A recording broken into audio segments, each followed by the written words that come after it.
Chapter 763. Su Xiaoyu wasn't here, so the cold eyes that were examining Bailey Mingxiang were her own.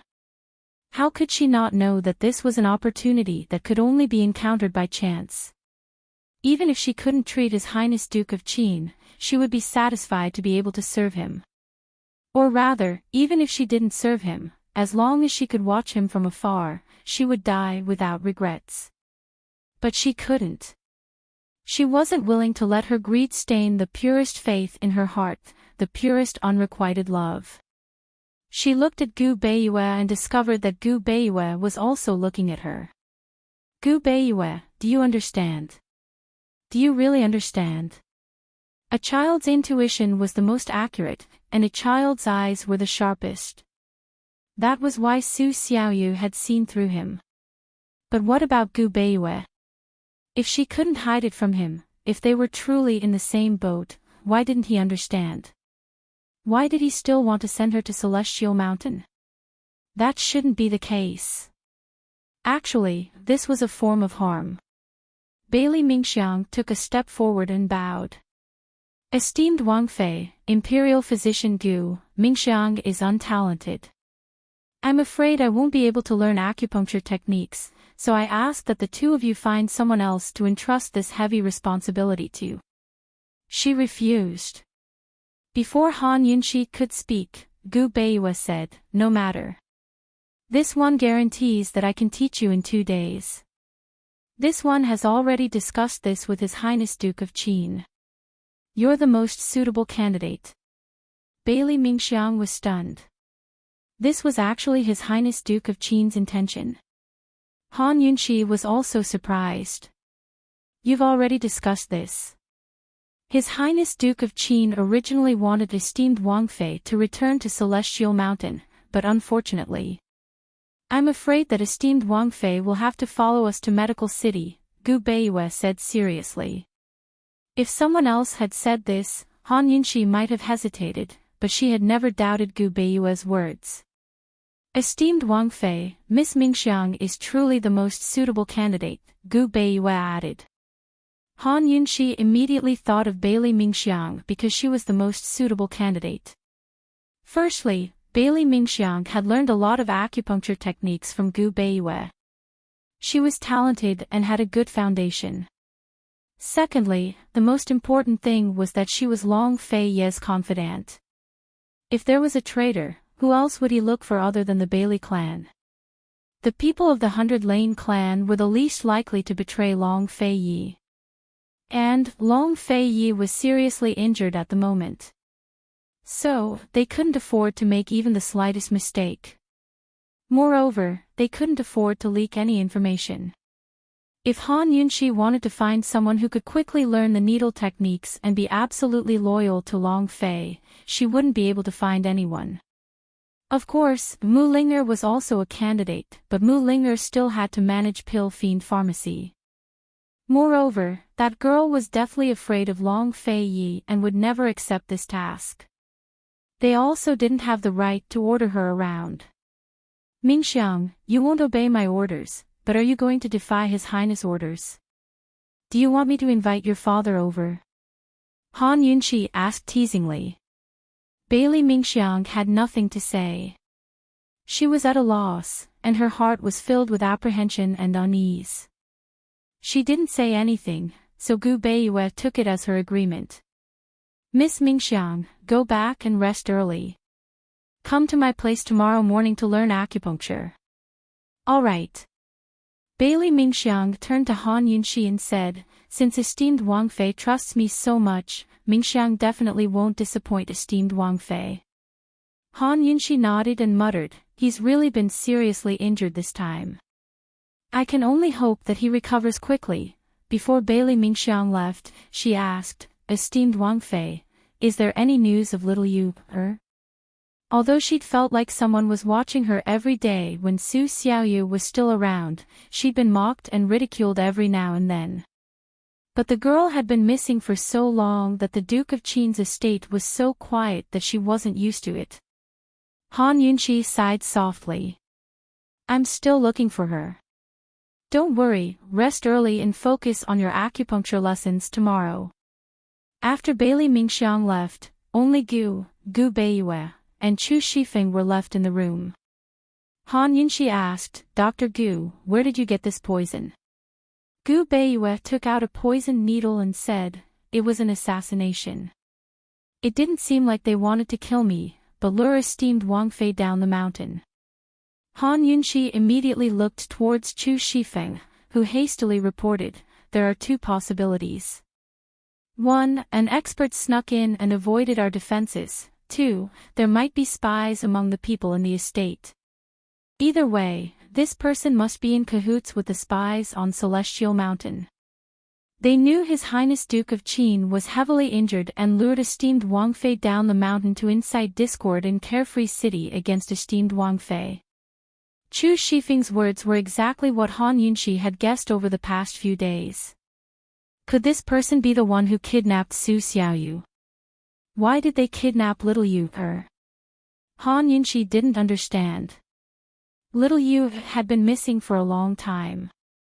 If these people wanted to take her hostage for ransom, shouldn't they have made a move by now? Chu Shifeng didn't answer, but said seriously, esteemed Wang Fei, the enemy is in the shadows while we're in the light. It's better to be cautious. His Highness must have a plan to deal with the spies. Medical City is more important right now. This subordinate will send more men to protect you all there. Gu, who had been silent all night, gave a soft snort at these words. Save it. Chu Shifeng wasn't convinced and glared at him. Before the two of them could start arguing, Gu Beiyue cut them off. Everyone, it's getting late. Let's all rest. Esteemed Wang Fei must be tired from the carriage ride, so hurry and go back. Han Yunxi really was tired. There was still a pile of things to do tomorrow. She and Gu Beiyue were both leaving, while General Bailey was preparing to send out troops. They had to make proper arrangements for the South Central Region's Commander-in-Chief's estate. They couldn't let the rear be emptied out while they fought on the front lines. Fortunately, General Bailey's sons were all capable. For the time being, they could still intimidate the 5 great clans with their military might. Han Yunxi didn't return to the leisurely Cloud Pavilion, but went to Long Fei Ye's quarters. Besides their wedding night, she'd never spent a night in his quarters. Tonight, she'd only come because she coveted the scent he'd left behind in the palace. She hoped that the familiar scent would give her a good night's sleep. Actually, she was long tired, but not sleepy. After Granny Zhao lit the lamp, she asked Granny Zhao to leave. She wandered around the empty palace by herself. Everything in this quarters was the same as the one in Tianning's capital city. Han Yunxi wasn't sure if Long Fei Yi was nostalgic and used to living here, or if he was too lazy to get used to his new quarters. When she'd married into the Duke of Qin's estate and been brought to his quarters, she'd done the same thing as now. But her feelings were completely different then. Back then, she'd been fearful, cautious, and curious. Now, she only felt longing. Perhaps it was because he hadn't lived here for too long, but she couldn't find any familiar scent. Even the luxurious silk quilt on the wide bed didn't give her any warmth to feel at ease. Han Yunxi curled up in the quilt by herself, unable to fall asleep no matter how hard she tried.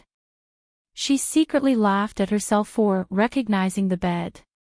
But how could she recognize the bed? Even in the carriage, on horseback, and in his arms, she could still fall asleep. She clearly recognized the person. Since she wasn't sleepy at all, she decided not to sleep. Instead, she lay on her back and stared at the ceiling. Did Long Fei Yi toss and turn like this when he slept here? Did he stare at the same ceiling? What did he look like when he was asleep? What kind of sleeping position was he used to? Did he sleep on his back, on his side, or on his stomach? Was he more used to sleeping on his left or right side? Han Yunxi wasn't sleepy at all, but her thoughts were running wild. She rolled to her right side to lie on her stomach, then rolled to her left side to lie on her back. If only he was here, how good would that be? After tossing and turning, Han Yunxi finally got off the bed.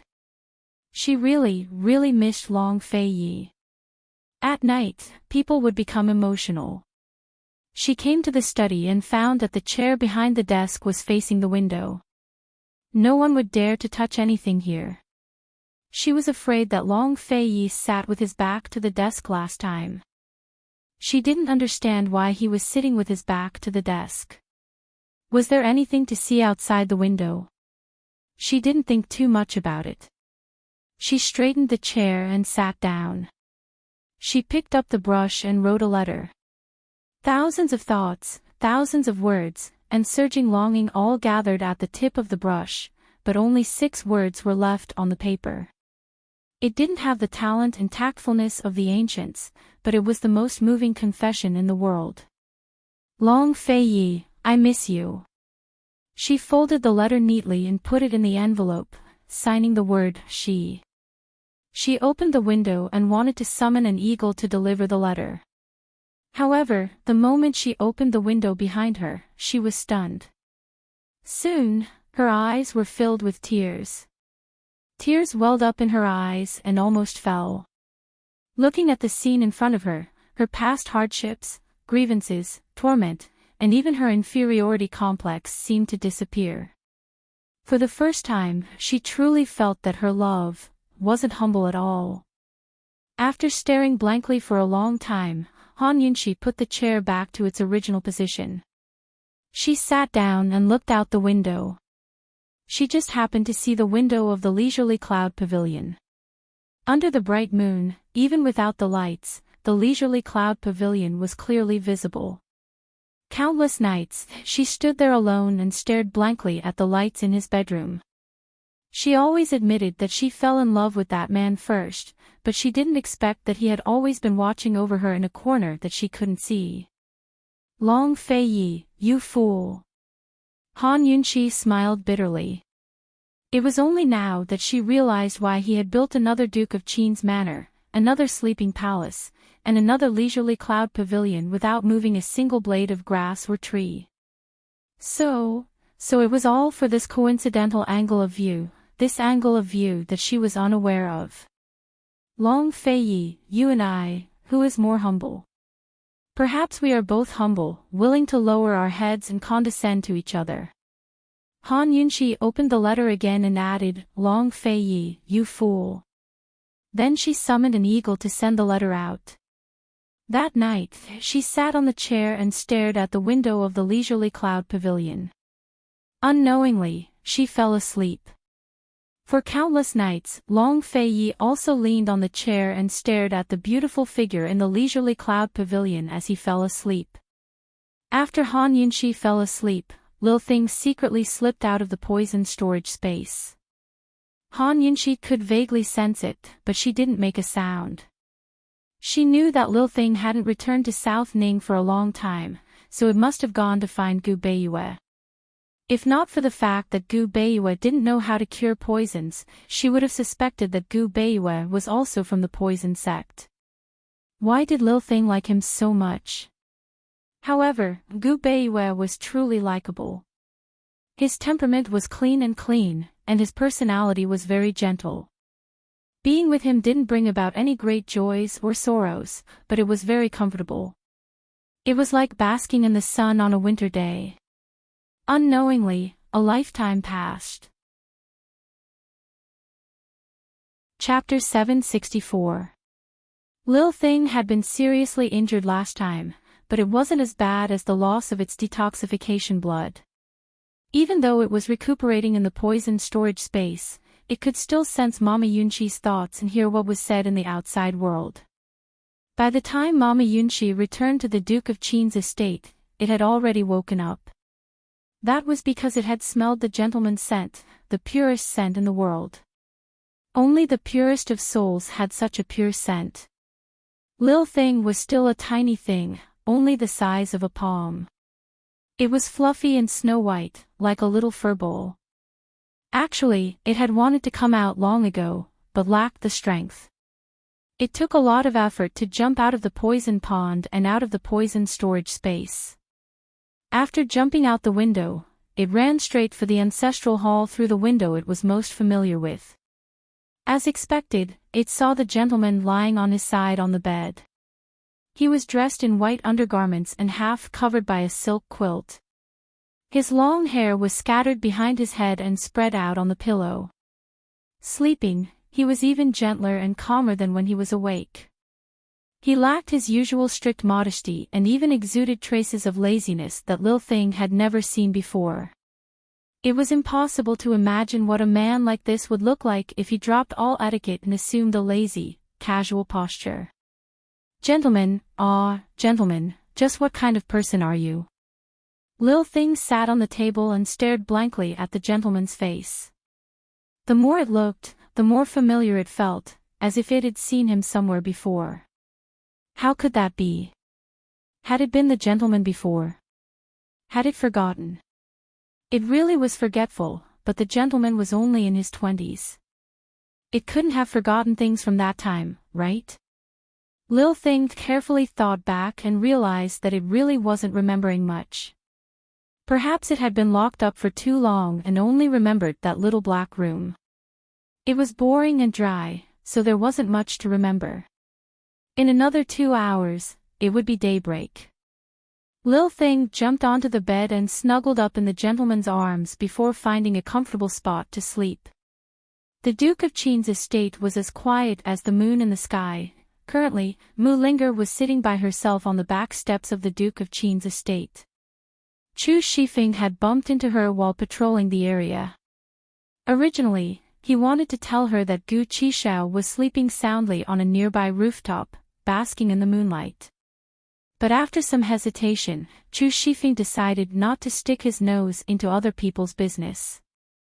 Chu Shifeng really disliked Gu. He felt that a good girl like Mu Linger shouldn't be wasted on a scum like Gu. For some reason, he suddenly thought of young Master Tang.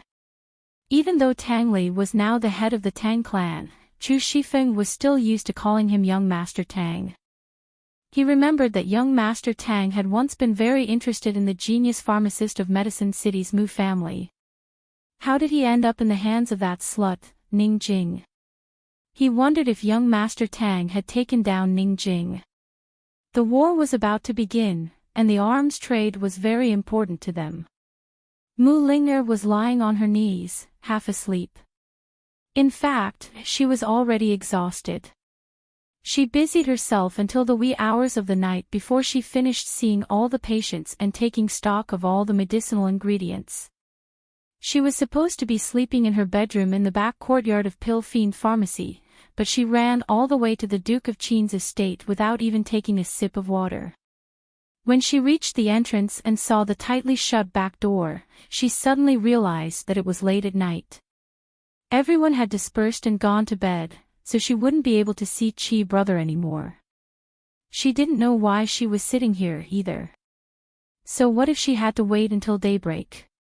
She might as well go back to Pill Fiend Pharmacy and keep busy. However, she just sat down.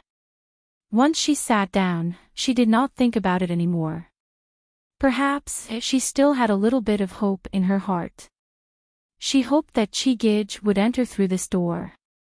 Chi brother often appeared and disappeared like a ghost too.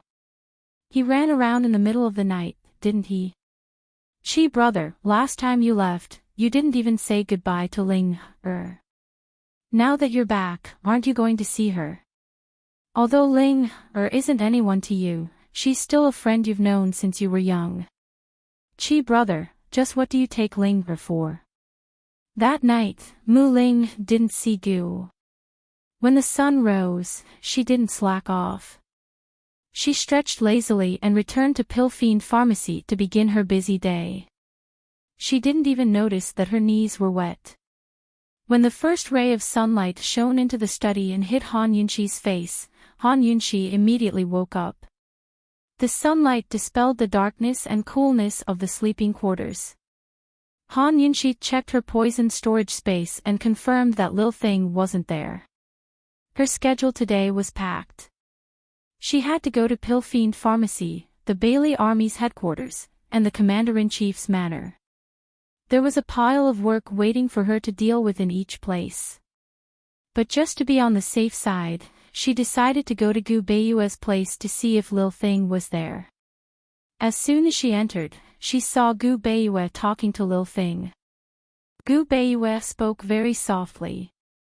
She didn't know if Lil Thing understood him, but it nodded repeatedly in response.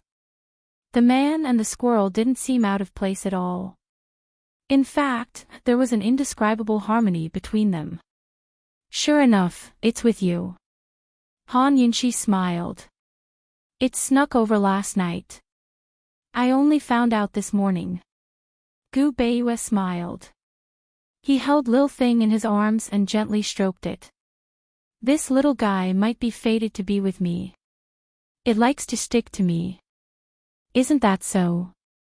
It's still injured. Instead of being obedient and recuperating, it only knows how to run over to your place to play.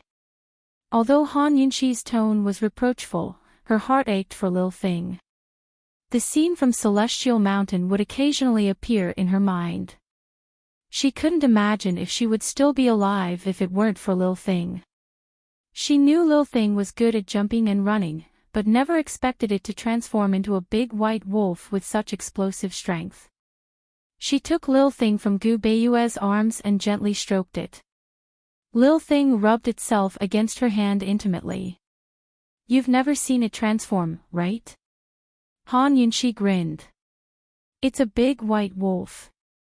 You might be frightened. Lil Thing seemed a little dissatisfied as it lazily glared at Han Yunxi. Unfortunately, Han Yunxi didn't see it. Mama Yunxi, please don't ruin my image in front of the gentleman like this, alright? Gu Beiyue wasn't surprised or alarmed. Instead, he smiled faintly. It's a snow wolf. Its fur is as white as snow, pure and holy. Esteemed Wang Fei, since you're a descendant of the poison sect, the poison beast will protect you with its life. It'll live and die with you. Snow wolf, that's right. Han Yunxi nodded. She picked up Lil Thing and intimately pressed her face against it. Lil Thing patted her lightly with its meaty paws, amusing Han Yunxi. Han Yunxi grinned. Dr. Gu, since Lil Thing likes you so much, I'll give it to you when it recovers so it can protect you. How does that sound? Gu Beiyue was a doctor without the strength to truss a chicken. He really needed protection. Lil Thing's eyes immediately lit up as Gu Beiyue chuckled. I like it too. I can borrow it to relieve my boredom from time to time, but I'm afraid I can't afford to have it as a gift. Lil Thing didn't hear the rest of his words. It only heard the gentleman say, I like it too. Sir, you know Lil Thing likes you and you like Lil Thing too. But why can't we be together? Just as they were talking, a servant came to report that Bailey Mingxiang had arrived. Han Yunxi didn't want to delay Gu Beiyue's teaching of acupuncture, so she handed Lil Thing to Gu Beiyue and left after greeting Bailey Mingxiang. Long Fei Yi received Han Yunxi's letter as well as Gu Beiyue's. No matter how important Gu Beiyue's letter was, he still opened Han Yunxi's first. However, he didn't expect there to only be 2 sentences in the letter, Long Fei Yi, I miss you, and Long Fei Yi, you fool. He rubbed his brows with one hand while holding the letter with the other. After reading it for a long time, the joy in his heart transformed into a soundless smile. The ink in his study was an extremely precious Shanshan ink. It had a unique fragrance, so he knew she'd gone to his study. He was so engrossed in his reading that he hastily put away the letter when the old man from Consort scooted over. In the end, his joy was replaced by seriousness. Long Fei picked up his brush and wrote a few words on the back of the paper. Looks like it's no big deal, the old man from Consort teased. Long Fei Yi ignored him and waited for the ink to dry before carefully folding the letter and placing it back in the envelope. Seeing this, the old man from Consort didn't understand. Fei, you're not mailing it out. No need, Long Fei replied mildly. What did you write when you replied but didn't mail it out? The old man from Kenzo was curious as well. Perhaps only his disciple would be. Unfortunately, Long Fei automatically ignored the old man from Kenzo's question. He put the letter away before opening Gu Beiyue's letter. Gu Beiyue had explained the situation at the South Central Region's Commander-in-Chief's estate very clearly. He also mentioned that once everything was settled, Bailey Mingxiang would come to Celestial Mountain. This time, the old man from Kenzo scooted over again. Long Fei didn't avoid him, but handed the letter to the old man from Kenzo. Bailey Mingxiang. The old man from Kenzo hesitated before asking, "Can this woman be trusted?" "She's a member of the mermaid clan. Of course she can be trusted." "Don't worry," Long Fei said. "Treat her injuries with acupuncture." That girl believes such things. The old man from Kenzo was amused. He always thought Han Yunxi was very intelligent. She's often stupid. Long Fei's tone was doting as he spoke. After a while, he sighed softly. She's never doubted Gu Beiyue's words. "I'm just afraid that she'll be so stupid that she won't believe you," the old man from Kenzo intoned. Actually, Long Fei hadn't told the old man from Kenzo that Han Yunxi was a descendant of Western Qin's imperial clan. Right now, even Chu Shifeng and Tang Li were in the dark. After Mute Granny's death, he was the only one who knew the truth. That was the most difficult thing for him to control. Long Fei didn't reply. Seeing the seriousness in his eyes, the old man from Kenzo didn't ask any questions. He quickly went to invite the honored elders to treat Long Fei's injuries. When he said that it'd take a year and a half to recover with internal energy, it was all for the sake of the spy. With the help of the honored elders and his own foundation, Long Fei's injuries would heal in a month at most. Actually, he'd woken up during the 5 days that the honored elders had treated him. He knew that Han Yunxi was waiting bitterly by the door, but he'd steeled his heart and refused to see her. If Han Yunxi hadn't been heartbroken, how could the spy have believed that he was seriously injured? The ambush from the Duke of Qin's estate, the spy from Celestial Mountain, the person who instigated He Lian, the person who knew he possessed the lustbite energy, and the mastermind behind the scenes trying to control everything. He'd long had his eyes on him. Chapter 765.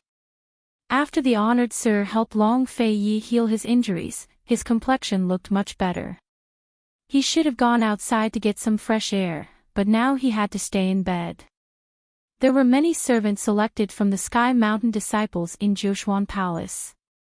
Most of them were chosen to be servants when they were around 10 years old.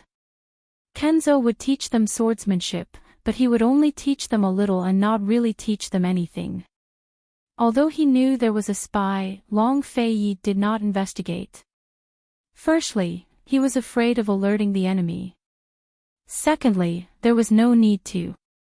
Thirdly, he wanted to beat them at their own game. He Lian was an excellent example. Someone raised by that old fox behind the scenes would not betray his master so easily. Long Fei hadn't done a thing, but he'd already arranged everything in silence. His methods were always capable of catching people off guard. At this time, he was lazily leaning on the bamboo bed with his hand over his heart. The letter from before seemed to be hidden there. Kenzo was afraid he would be bored, so he came to accompany him. In fact, Long Fei was a very boring person. If there was no need to talk, he could go for days without saying a word. Kenzo had watched him grow up and knew his personality very well. In fact, Kenzo was the one who was bored and came to find Long Fei to relieve his boredom. Some people could not be bored. If they were bored for too long, their heart would get sick. Gu Beiyue was about to take out Han Yunxi's letter when Kenzo came in. He moved his hand away and pretended to be asleep. Kenzo was already sitting in front of him, but he still did not move. Kenzo coughed a few times and said, "There is still no news about the medicine you asked for last time. However, old man recently received a medicinal pills." Before he could finish, Long Fei Yi immediately opened his eyes. Last time, he asked Kenzo how to treat Duan Muyao's internal injuries and mentioned Gu Beiyue's condition. Kenzo told him about a medicine called the dragon pill returning. Unfortunately, he still couldn't find it. What about medicinal pills? Long Fei Yi asked seriously. Weren't you asleep? This Gu Beiyue. The Kenzo man's expression turned ambiguous. It's a good thing he's not a girl. Otherwise, if you weren't so nervous, that last Yunshi would definitely get mad at you. Faced with such a question, Long Fei only shot the sword sect master a disdainful glance. What else could he do? After mocking the old Kenzo, he lay back down and continued to sleep. Your wings are getting harder and harder. Kenzo chuckled. I just received a medicinal pills called Phoenix Perch. Give them to that Sir Gu first and let him recover on his own. It shouldn't be a problem for him to recover 20 to 30% of his martial arts in a short period of time. Long Fei Ye's eyes lit up at these words. He immediately rose to his feet and said, All right, I'll write a letter right away. Kenzo man saw him in such a hurry and couldn't help but remind him, Fei, you should think this through clearly. Once this person recovers, his martial arts might even surpass yours and mine. It's hard to know what's in a person's heart. Moreover, this person is Western Qin's most loyal servant. You and him are like fire and water. Long Fei had already finished writing the letter. As was his habit, it was short and concise, but he raised his head to look at the sword sect master and seemed to hesitate as well. Think it over some more, Kenzo man coaxed. Long Fei Yi thought it over for a long time before finally reaching out his hand. Although he didn't say a word, Kenzo man understood his intentions and could only hand over the medicinal pills. After delivering the letter, Kenzo man's expression was especially solemn. Long Fei Yi, on the other hand, acted as if nothing had happened. He found the shadow guard and asked him about Tang Li's situation. Your Highness, the Tang clan head says you don't have to worry. He'll definitely take over the arms trade within a year, the shadow guard reported. Long Fei Yi grew angry. This prince has asked him 5 times, and he's given the same reply every time. What does he mean? There's a rumor going around that the Tang clan is going to supply the Ning clan's arms trade. What's going on? The shadow guard passed on Long Fei's words back to the Tang clan. A few days later, Long Fei received a 20-page letter that detailed Tang Li's entire honeymoon journey.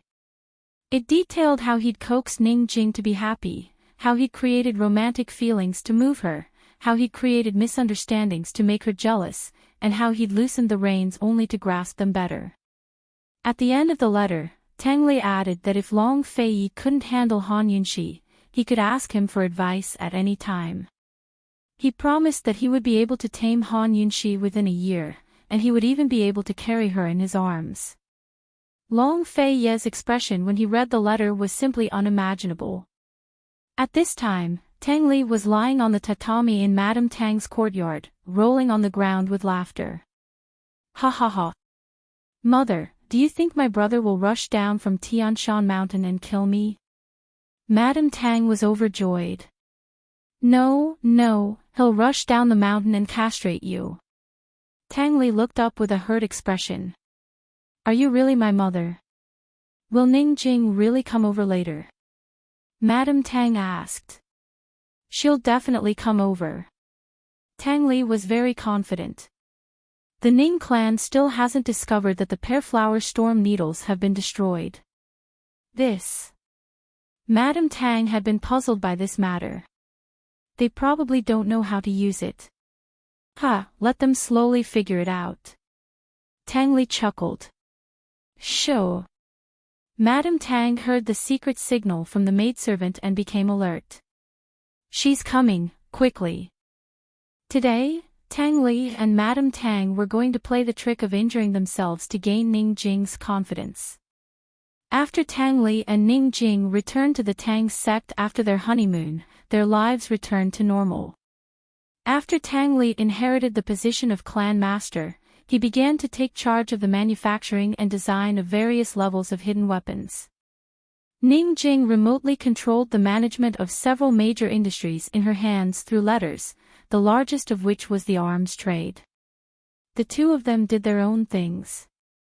When they were together, it was always Tang Li who started the fight, and in the end, it was Tang Li who made her happy in all kinds of ways. Several times, no matter how Tang Li coaxed Ning Jing, she didn't smile.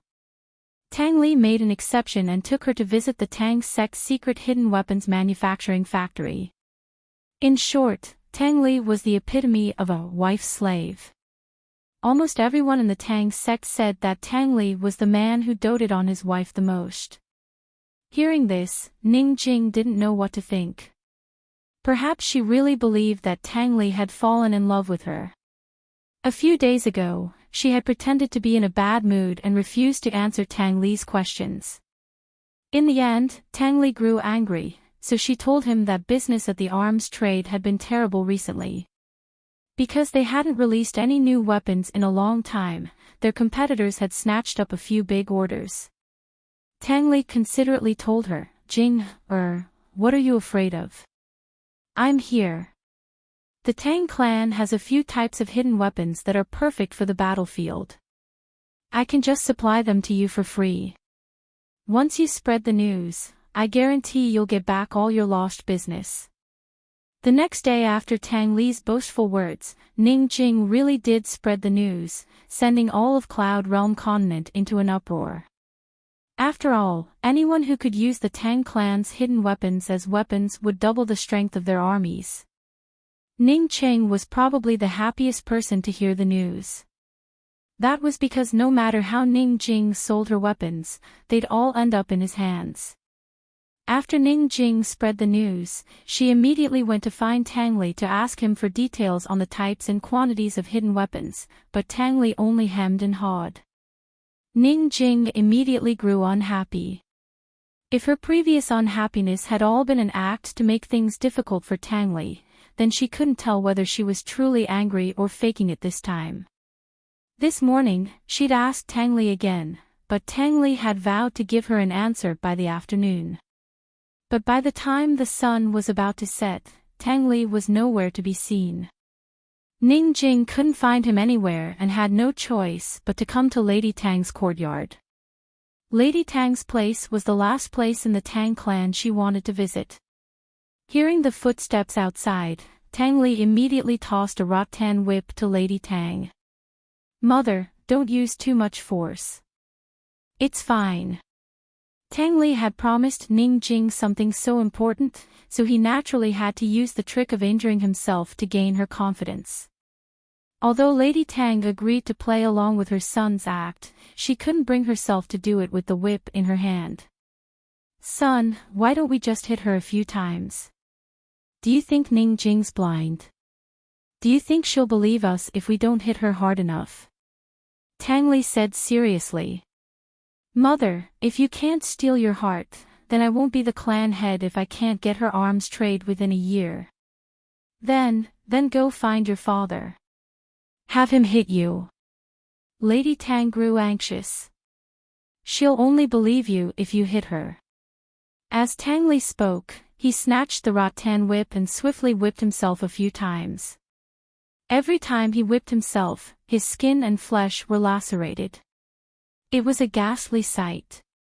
Actually, Tang Li was a martial artist, so these few whips didn't carry much force. At most, they were just superficial wounds, so he could bear it. After whipping his legs, he harshly whipped his back a few times, causing his body to bleed. Finally, he handed the rattan whip to Lady Tang. At this time, Lady Tang's eyes were already filled with tears, but Tang Li was still smiling. "Mother, she's almost here. Hurry up, don't mess it up for me. I'll definitely take care of that little bitch." Lady Tang looked at her son's bruised body and saw the bright and excited smile on his face. Suddenly, a sense of uneasiness flashed through her heart. The radiance in her son's eyes at this moment was too similar to his father's when he was young. That was the kind of radiance that would only appear when you liked someone. Lady Tang hoped that this was just her imagination. She gripped the rattan whip and quickly got into the mood. While crying, she reprimanded Tang Li, "You unfilial son. Wastrel, it's all my fault. It's all my fault for spoiling you too much. That's why you've become like this. Tang Li, oh Tang Li, do you know that the Tang sect's hidden weapons are not to be sold to outsiders? It's a rule passed down by our ancestors. It's the foundation of our Tang sect's seclusion. Do you know how much trouble the Tang sect will face in the future if you do something bad? I'm telling you, there's no way. There's no way this is happening." Ning Jing stood at the door with her arms crossed and silently listened. Her penetrating eyes were sizing up Tang Li's injuries. "Mother, I'll definitely do what I promised Ning Jing. Today, even if you beat me to death, I won't change my mind. I'm the Tang sect's leader, not father," Tang Li said angrily. As soon as he finished speaking, Lady Tang viciously lashed out with the whip. His skin really split open. "Unfilial son. You unfilial son. Even if I beat you to death today, I won't allow you to break the rules of our ancestors." As Lady Tang spoke, she lashed out with the whip again. Who knew that Ning Jing would actually not move? Lady Tang's heart was bleeding, but she had no choice but to continue. Would Ning Jing stop her? Chapter 766. Mrs. Tang was waiting for Ning Jing to stop her. However, after she whipped Tang Li for the third time, Ning Jing was still standing there. Mrs. Tang glanced over and saw Ning Jing's amused expression. It was as if she was enjoying watching Tang Li get beaten up. How could she tolerate this? This woman's heart was simply made of stone. Tang Li's efforts over the past few days were all for naught. "Ning Jing, how dare you come here?" Mrs. Tang pretended that she had just noticed her. She suddenly rushed over and lashed out with the vine whip. Ning Jing almost didn't dodge. She was scared out of her wits. "It's all your fault, you bitch. You seduced my son first. The Tang sect gave you face and married you officially. What else do you want? You don't want to mess with the Tang sect, do you?" Mrs. Tang was both acting and serious. She lashed out with the whip again, but Ning Jing dodged it again. A crafty look flickered past her eyes. Instead of running outside, she ran into the room and hid by Tang Li's side. This, Mrs. Tang and Tang Li both cursed in their hearts. Mrs. Tang turned back and had to continue acting. "Tang Li, get out of the way. I'll teach this little vixen a lesson today. Otherwise, she'll forget that the Tang sect's surname is Tang, not Ning." "No." Tang Li was very brave. "Are you going to move or not?" Mrs. Tang asked again. "No. Even if you beat me to death, I won't move," Tang Li said loudly. Ning Jing hid behind him and clutched his clothes tightly. "I'll ask you one last time. Are you going to move or not?" Mrs. Tang was waiting for her son to think of a way to get out of this situation. Tang Li couldn't compromise. He was waiting for Mrs. Tang to find a way out herself. In the end, after Mrs. Tang whipped Tang Li 3 times, she pretended to have a heart attack and threw away the vine whip. She supported herself with one hand on the table and the other on her chest. She was out of breath and couldn't speak. "Mother, mother, what's wrong? Someone come!" Tang Li shouted. The maidservants immediately rushed over. The maidservants in Lady Tang's courtyard were all clever people. They were used to seeing Lady Tang pretend to be ill, so they all looked flustered. They quickly carried Lady Tang to the inner room, but did not call for a doctor. Jing, don't be afraid. You go back first. I want to see my mother, Tang Li said seriously.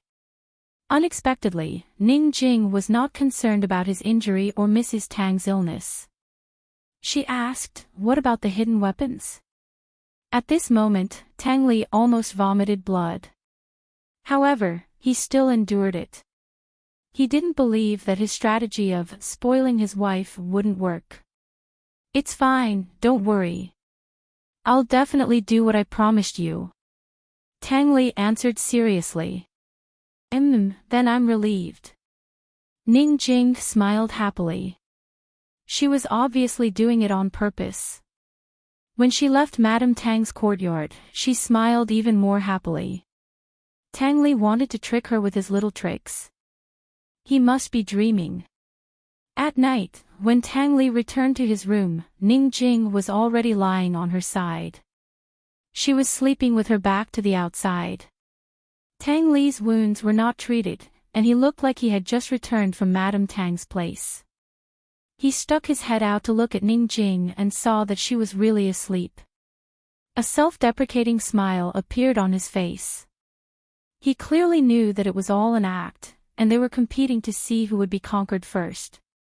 However, when he saw Ning Jing sleeping so soundly, his heart still felt cold. He didn't wake Ning Jing up. He took off his outer clothes and went to the backyard to wash up. A large basin of cold water poured down from the top of his head. The coldness penetrated his heart, causing the wounds all over his body to hurt. It also cleared up his somewhat groggy mind. Tang Li, do you want to die? Suddenly, Ning Jing's voice came from behind him. Tang Li looked back and saw Ning Jing standing on the steps in a thin nightgown. Her hair was casually scattered, and her dainty little face was a little drowsy. Even after she got married, she insisted on wearing men's clothes. Even he could only see her in women's clothes when they were in bed. If he ignored what she said just now, he could really think of her as a weak woman who could not stand the wind. She was delicate, and people could not help but want to protect her. However, this woman was not someone that ordinary men could protect. Tang Li quickly came back to his senses. He chuckled and said, "Did I wake you up?" "Yes." Ning Jing said angrily. "It's the middle of the night. If you want to wash up, can't you go somewhere else?" Tang Li's temper was unimaginably good. He still chuckled. "Hurry up and go back to sleep. Be careful not to catch a cold. I'll change to another place." He was really about to leave, but Ning Jing said angrily, "Come back. You woke me up and I can't sleep." Tang Li obediently came back. "Then I'll talk to you." Ning Jing rolled her eyes at him. She took his hand and went into the house. She was not gentle at all. She was very violent. She pressed him into a chair and then took a towel to wipe his body. When she touched his wounds, she was still careful. She took out the best ointment she had hidden and carefully applied the ointment on Tang Li. Other than the pleasure in bed, this was the first time that Tang Li saw this woman's gentle side. Soon, the wounds on his upper body were treated. Tang Li looked at his wet pants and snickered maliciously. "Take it off. Hurry up." Ning Jing frowned and looked unhappy. She did not know if it was because she was woken up or because Tang Li's wounds had not been treated. Tang Li quickly took off his clothes and was only left with a pair of shorts. Ning Jing squatted down and applied the ointment on him. He did not know if it was just Tang Li's imagination. When Ning Jing squatted down, he seemed to have heard her sigh. "Ning Jing, is there anything in this world that can make you sigh with a heart of stone?" After treating the whip wounds on his legs, Ning Jing threw the ointment on the table and warned him coldly, "If you wake me up again, you'll have to bear the consequences." She curled up on the bed again, leaving Tang Li sitting alone at the side. He was only wearing a pair of shorts. Tang Li's cold heart seemed to have warmed up. He quickly lay down beside Ning Jing. At first, he was very careful, but later on, he became restless. He first leaned toward her and then wrapped his big hand around her waist. Tang Li. Ning Jing warned in a low voice. Tang Li turned a deaf ear to her. His big hand moved restlessly as he murmured, Jingjing. Jingjing. In the silent night, the familiar embrace and the murmur of a lover were no longer important. What was real, what was fake, who was acting, who was watching the show, and who was immersed in the show. The candlelight was extinguished and the gauze curtain fell. Their minds were in a mess. When their passion reached its peak, he heard Ning Jing's gentle voice, Li, your wounds. Tang Li covered her mouth. If a virgin dies under a chrysanthemum, I'll still be a romantic ghost. He always remembered that the little chrysanthemum was her favorite flower. While Tang Li was immersed in his tenderness, Han Yunxi, who was far away in Pill Fiend Pharmacy, was worried about him before she left for Medical City. Even if he's tricking Ning Jing, news like this will still cause trouble for the Tang clan, Han Yunxi said seriously. Tang Li had agreed to cooperate with Ning Jing's arms trade to sell assassination weapons. This was a signal to outsiders that the Tang clan's rules weren't so strict. Young clan head Tang, more haste, less speed. Chu Shifeng was extremely worried as well. He secretly hoped that the Tang clan wouldn't fall into chaos before His Highness Duke of Qin made his move. Gu Beiyue wasn't familiar with such matters, so he didn't say much. He simply handed over a few prescriptions to Mu Ling and Imperial Physician Huang. These are my additions, you can refer to them for reference. After making arrangements for Pill Fiend Pharmacy, Gu Beiyue wrote down a few more prescriptions for preventing epidemics. He suggested that Mu Ling find someone to make the medicine and divide it into bags before having the various prefectures, towns, and villages distributed to each household. Han Yunxi couldn't help but admire Gu Beiyue's thoughtfulness. Given the lack of doctors in the south-central regions and the increasing number of patients, it was easy for a large-scale epidemic to break out. Little Yi looked over the prescriptions as he asked Gu Beiyue a few questions. Gu Beiyue patiently explained everything while Lady Hellion sat on one side and watched. She seemed to be lost in thought for a moment.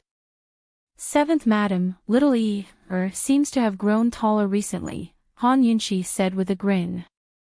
Lady Hellion didn't react at all. Mother, my big sister's asking you a question. I've grown taller, Little Yi exclaimed. Only then did Lady Hellion snap out of her daze. Yes, you've grown taller. Seventh Madam, you must be tired. Go back and rest early. We'll have to trouble you and Little Yi to come over and help us while we're away, Han Yunxi said. Lady Hellion glanced at her. You're treating me like an outsider. Han Yunxi finally had the time to chat with Lady Hellion and Little Yi after she was done with her work.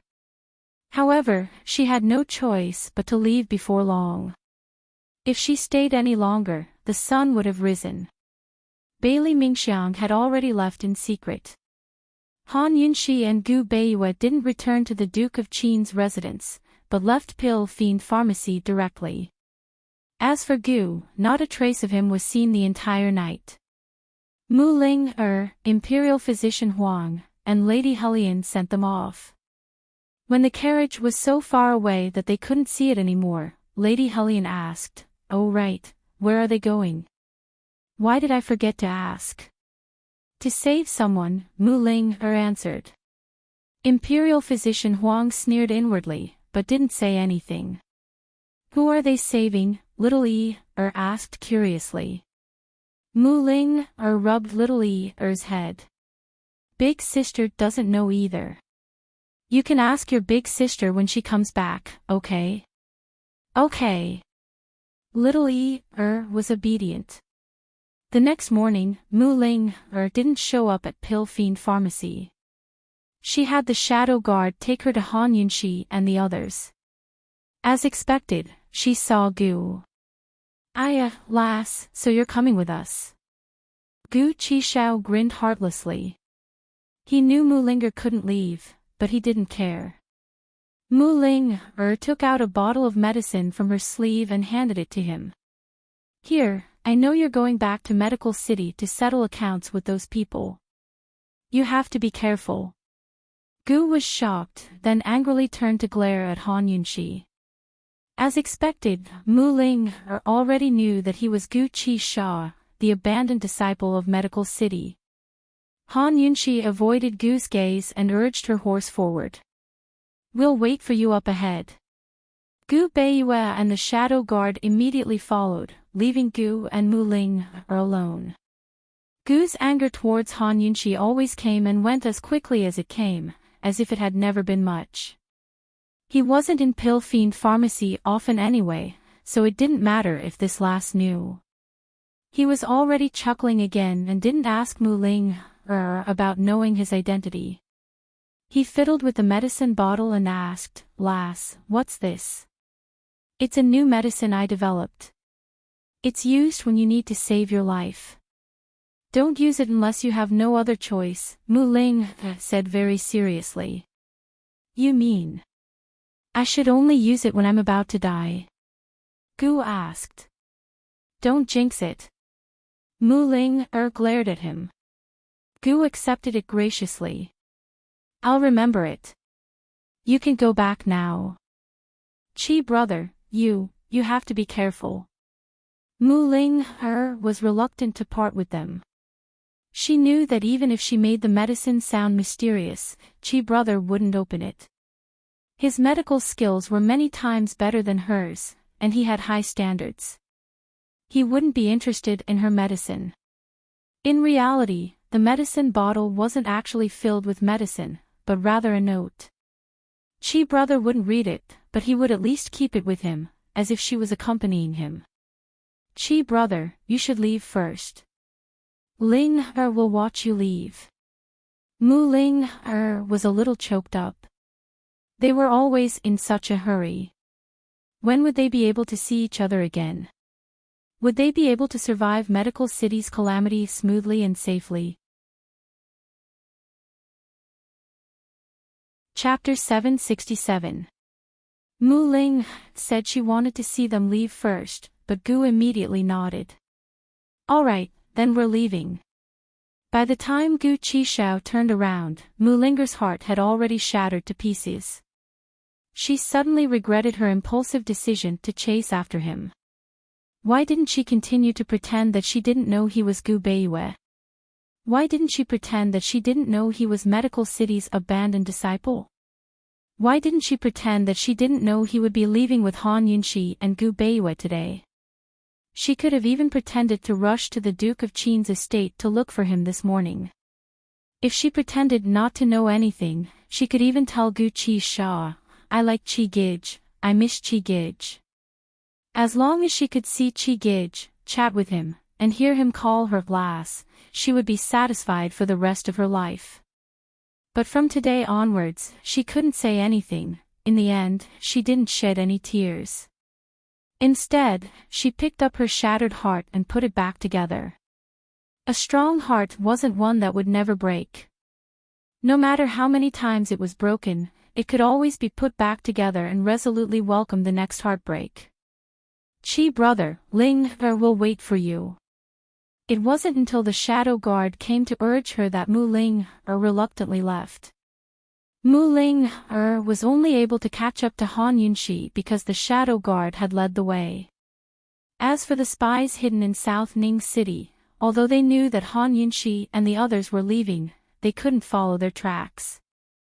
They had no idea where they were going or what they were going to do.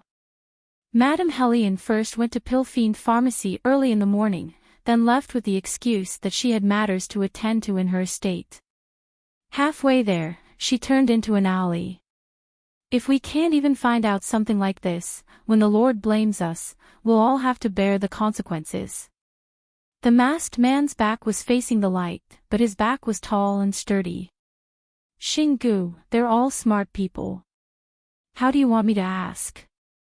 After Yinshi came back, she didn't ask about Su Xiaoyu or Gu Beiyue's poisoning. I feel like she already knows what's going on. Madame Hellion said worriedly. If she knew what was going on, would you still be alive now? Do you think Han Yinshi is as kind and motherly as you? The man laughed disdainfully. Hellion Zuixiang, if you take care of things properly, I won't make trouble for your son. You can continue to be the madam of the Han family, and he will still be the only heir of the Han family. The Han family is so big that it is enough for you and your son to live a carefree life. But if things go wrong... Before the man named Xingu could finish speaking, Mrs. Hellion was shocked. What are you trying to do? You promised me that you wouldn't hurt Madame Hellion really was a spy from Northernly. When she married Hong Kongan, the Lord didn't tell her what her mission was, only that she had to live well. Her surname wasn't Hellion, but the Lord changed it for her to remind her not to forget where she came from. She naively thought that the Lord had let her off the hook by not giving her any missions. Once she married into the Han house, she knew her place and never fought. Over the past few years, the Lord had never contacted her. Until a few months ago, when Xingu suddenly came to find her and threatened her with Er's life. He wanted her to give him information on the Duke of Qin's estate and Pill Fiend Pharmacy. If Xing Ji's blade hadn't been in front of her face, she wouldn't have believed it. After all these years, she really believed that the Lord had forgotten about her. If possible, she didn't want to betray Han Yunshi either. If not for Han Yunshi, she and would have been in dire straits by now. But for Er's sake, she had no choice but to accept the Lord's orders. Hellion Zuixiang, you're not young anymore. Why are you still so childish? Xingu smiled coldly. I'll let you go, but what about the Lord? Do you think you can escape from him? What does the Lord want? Madame Hellion asked angrily. That's not a question for you or me to ask. Remember your duty. Also, find out where Han Yunshi and Gu Beiyue went as soon as possible. Xingu turned to leave.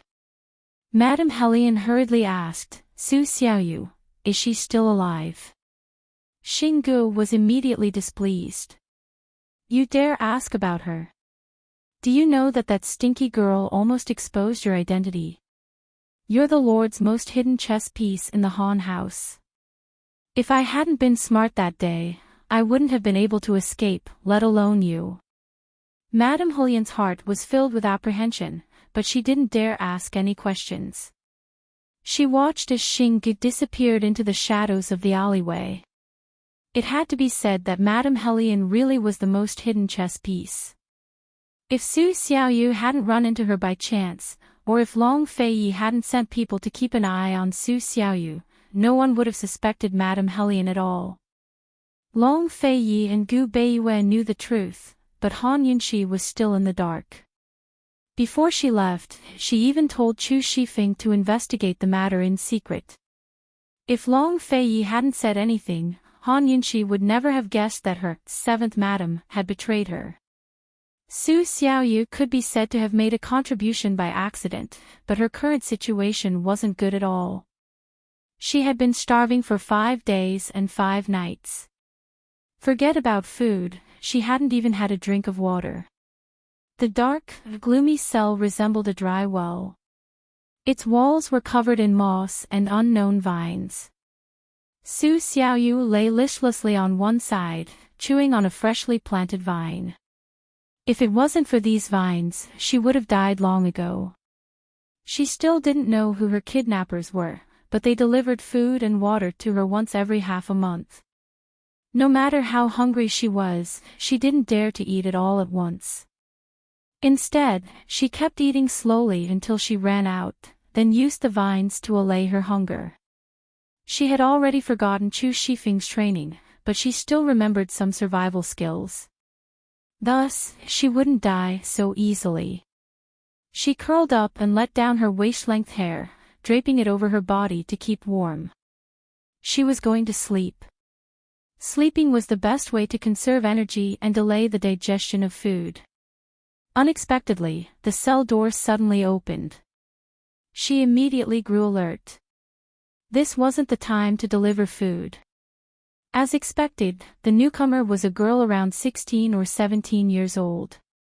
She was dressed in clean, pink robes that stood out in the dark, filthy cell. Su Xiaoyu couldn't see her face clearly in the dim light, but she could see that the girl's large, luminous eyes were shining brightly. Su Xiaoyu couldn't help but blink. Her eyes had to be bigger and brighter than the girl's. "Aya, you're not dead yet." The girl's tone was acerbic. "I thought I'd come to collect a corpse today." "Aya, should I be happy or unhappy?" Unwilling to be outdone, Su Xiaoyu retorted, "Did your father or mother die? Or did you come all the way here to collect a corpse?" As soon as these words were spoken, the already cold prison cell seemed to have become even colder. It was so cold that even the guards outside could not help but feel their hair stand on end. It wasn't a good thing to offend Miss Yu. Miss Yu was the master's most trusted disciple. Her methods were just as frightening. This Miss Yu wasn't referring to Su Xiaoyu, but the girl whose eyes were filled with fury at this very moment. Dead father. Dead mother. Miss Yu suddenly sneered. "I'm so sorry. I've lost my father and mother since young, so I really don't need to collect a corpse." As she said that, she walked towards Su Xiaoyu. Su Xiaoyu could clearly feel a strong murderous aura closing in on her. She reckoned that this girl's martial arts skills were far above hers. What should she do? She curled up in a corner, not moving at all as she watched the girl walk towards her. Suddenly, Su Xiaoyu grabbed a handful of soil and threw it towards the girl. The girl dodged sideways and waved off some of the soil that had landed on her shoulder with interest. Su Xiaoyu had poisoned the soil and she was secretly happy. Who knew that the girl looked at her with disdain? "You dare to show off your slight skill in front of an expert. What a joke." Saying that, she squatted down and pressed one hand on Su Xiaoyu's right shoulder. Su Xiaoyu's right hand, which was about to poison, was unable to lift up. She quickly pressed on Su Xiaoyu's left shoulder. "You know poison. Who are you?" Su Xiaoyu asked angrily. She was shocked. She felt as if thousands of ants were gnawing on her shoulders. It was as if they were gnawing on her flesh and drilling into her bones. The soreness was indescribable. Who I am isn't important. What's important is who is Gu. The girl asked. "I don't know. I'm not familiar with him." Su Xiaoyu replied loudly. "Not saying." The girl laughed. "I don't know. If I knew, I would definitely tell you." Su Xiaoyu was speaking the truth. She would not suffer for someone who was not important to her. If the poison in her shoulder was not cured, her hands would be crippled. "All right, then I'll ask you again. Is there a phoenix birthmark on Han Yunqi's back?" The girl asked again. Su Xiaoyu suddenly felt a sense of familiarity. However, she could not recall it. "Is there?" The girl's patience was not bad. "I don't know." Su Xiaoyu replied loudly. Not to mention that she did not know, even if she knew, she would definitely not say it. She would not reveal a single word about her master. The girl's smile became even more brilliant. That pair of bright eyes were in high spirits in the dusk. She said, "All right, then tell me, what do you know?" "I don't know anything. I'm just a servant girl." Su Xiaoyu scolded, "You're also a dog. You should be clear about the rules." Slap. The girl fiercely slapped her. Su Xiaoyu fell to the ground. Her shoulders hurt so much that she could not move her hands. She glared fiercely at the girl. Her gaze was fierce and sinister, causing the girl to shrink back. "You're so young, but you're quite capable. I'll give you a month's time. If you don't die, we'll slowly play." After the girl finished speaking, she flicked her sleeves and left. Outside the secret prison, the sun shone brightly, illuminating the girl's young face. It also illuminated her pair of large eyes that had been sinister for a long time. She was none other than Bai Yanqing's disciple, Jun Yi Xie's little junior sister, Bai Yuqiao. It went without saying that Madame Helian's lord was Bai Yanqing. "Miss Yu, the lord is urging you," the attendant reported in a low voice. "I know." Bai Yuqiao instructed in a low-key manner, "Keep an eye on that girl. She's Han Yunxi's servant girl. Keep her for future use." After she finished speaking, she rushed to see Bai Yuqiao. Bai Yuqiao was waiting for her in a carriage by the roadside. "Master, that girl won't say anything," she reported truthfully. "There's no rush." Bai Yanqing put down the chess record in his hand and asked, "You girl, where do you think Han Yunxi and Gu Beiyue went?" "Up to Tianshan. I heard that Gu Beiyue's medical skills are not bad. Could it be that he went up to Tianshan to treat Long Fei Ye's injuries?" Bai Yuqiao asked. Chapter 768. This was probably the first time Bai Yanqing felt uncertain. He had many guesses, but he couldn't be sure of any of them. Han Yunxi shouldn't have gone to Celestial Mountain at this time, he muttered to himself. Nor should she have left South Ning. Why? Why? As he spoke, he glanced at Bai Yuqiao. "You lass, why do you think? Why not go to Medicine City?" Bai Yuqiao continued. Actually, anyone with half a brain could tell that Han Yunxi had to stabilize the south-central regions for Long Fei's sake and prevent internal strife. Medical City's blockade of South Ning was the root of the unrest. Although Bailey Yuanlong had complete control of the commander-in-chief's estate and claimed to fight Medical City to the end, Han Yunxi and the others weren't stupid enough to court death by going to Medical City. It would be useless even if they went. They could lead troops to attack Medical City, but that would only anger the entire medical industry, and even Cloud Realm's various powers and commoners. At that time, Han Yunxi, a descendant of the poison sect, would be branded a scourge of the world. "Master, if they join forces with Medicine City against Medical City, do they have a chance of winning?" Bai Yuqiao asked. "None." Bai Yanqing was certain. Medicine and medicine are one family to begin with. His Excellency Pill King might help her, but Medicine City won't give him any face on this matter. Just watch and see. The King of Medicine can help Han Yunxi now, but he can't help Han Yunxi forever. The King of Medicine's medicine hut couldn't help everyone because most of the patients were ordinary. They didn't need medicine from the hut, only medicine from Medicine City. Bai Yuqiao didn't understand. "Master, then where will they go?" Bai Yanqing glanced at her without a word. Bai Yuqiao felt that although her master was annoying, he wasn't as fierce as before. Thus, she waited for a while and asked timidly, "Master, does Han Yunxi really have a phoenix birthmark?" "What's that?" Her master had asked her to interrogate Su Xiaoyu. In fact, she herself did not know what it was. He didn't know if Bai Yanqing heard him or if he didn't want to answer, or if he didn't hear him, but he didn't answer Bai Yuqiao. Bai Yuqiao knew his temper, so he didn't dare to continue asking. Until now, she still couldn't figure out her master's attitude towards Han Yunxi. Did he want her dead or alive? Thinking of this, Bai Yuqiao could not help but think of his senior brother, Jun Yi Xie. A few days ago, they received news that senior brother and the two imperial princes had gotten into a huge conflict with the Winter Crow clan. The Crown Prince had been heavily injured, but Wintercrow's medical skills were far behind. Senior brother had escorted the Crown Prince back to treat his wounds, but the second Imperial Prince had refused to leave. He'd vowed to buy a horse no matter what, so he was still at Wintercrow. Bai Yuqiao knew that this was senior brother's scheme.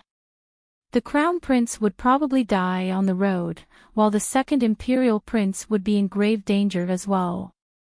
She had no idea how senior brother was going to deal with the wrath of the Northern Dynasty's emperors, much less when he'd be able to buy a horse. Senior brother was working himself to the bone at Wintercrow, while master had done so much behind his back. "What are you spacing out for? Why aren't you leaving yet?" Bai Yanqing said coldly. Bai Yuqiao obediently went to drive the carriage while she asked innocently, "Master, where are we going?" "Medical City." Bai Yanqing said coldly. Medical City's Apricot Woods Conference would be held in 10 days. That event represented the highest level of medical skills in Cloud Realm continent, so of course he wanted to join in on the fun and broaden his horizons. Moreover, he was curious as to what other methods Gu Yuntian had to deal with Han Yunshi besides sealing off the South Central Region's Commander-in-Chief's estate. He'd been planning for years, and everything was already in place. With the three countries at war, the Long Fei Yi wanted to sit back and reap the benefits while Gu Yuntian wanted to be the oriole stalking the cicada, unaware of the mantis behind. He wanted to steal everything the Long Fei Yi had painstakingly built up. According to his original plan, as long as Jun Yixie's troops arrived and trained them for a month, the three countries would fall into a state of exhaustion. With all three sides injured and lacking in food and medicine, Northern Li's armored cavalry could head south and sweep through the three countries until they reached the South Central Region's Commander-in-Chief's estate. Of course he knew that the Long Fei Yi had an ace navy in his hands that could threaten Northern Li's eastern borders from the Eastern Sea. But he wouldn't give the Long Fei Yi the chance to do so. He had a huge secret in his hands that was enough to destroy the Long Fei Yi at a critical moment and cause all of his subordinates to fall apart. Over the past few days, Gu Yuntian had been doing two things, waiting, and keeping an eye on the situation on Celestial Mountain. But he never expected such a turn of events. Han Yunshi's identity as the poison sex orphan had been exposed, nor did he expect Ningqing to find so many red-robed generals to end the war ahead of time. Even less did he expect the Long Fei Yi to control the Lustbite energy.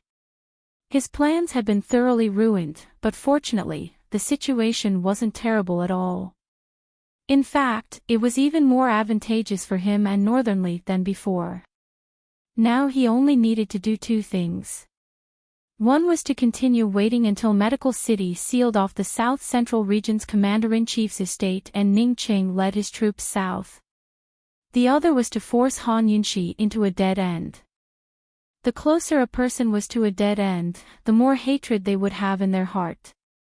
He had instigated the people of Liberty City not to kill Han Yunshi, but to arouse the hatred in her heart. Unfortunately, Gu had shown up before the people of Liberty City could do anything. Thinking about this, Bai Yanqing slowly narrowed his eyes that were as sharp as an eagle's. Who is Gu? Bai Yanqing was on his way to Medical City, and Han Yunshi and the others were also on their way to Medical City. It was unknown whether they would run into each other in Medical City. Han Yunshi and the others rode on horses. After 3 days and 3 nights in the deep mountains and forests, they finally saw a town. Esteemed Wang Fei, there'll be more people down the mountain. For safety's sake, let's disguise ourselves, Gu Beiyue said. Actually, they could have openly gone to Medical City, but Gu Beiyue was low-key and cautious. He didn't want anyone to know his whereabouts in case new problems cropped up. Gu Beiyue and Long Fei Yi both preferred to keep their facial disfigurements quiet. Once they made a move, it would be a fatal blow to guarantee victory. The results were the same, but the process was different. Long Fei Yi's process was cruel and ruthless, while Gu Beiyue's was gentle and gentle. Chu Shifeng had already prepared a large carriage on the side. Han Yunxi was going to disguise herself as a sickly woman to seek medical treatment from Medical City. Han Yunxi was about to get on the carriage when Gu stopped her. He rubbed his chin and studied Gu Beiyue. Doctor, as this young master sees it, you should be the patient.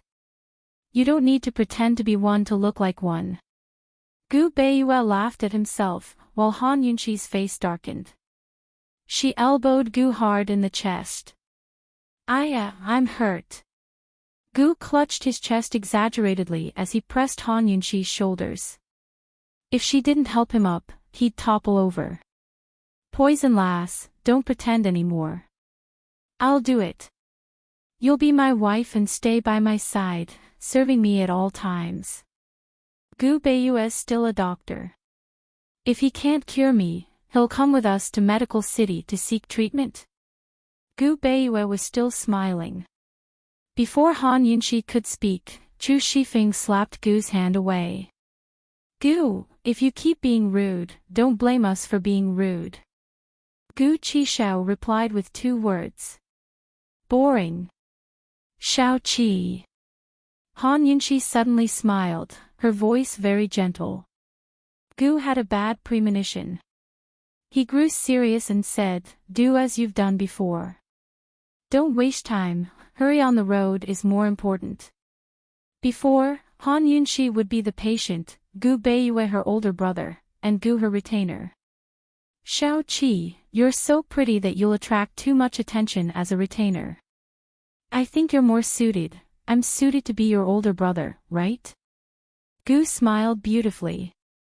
Poison lass, you're as pretty as me.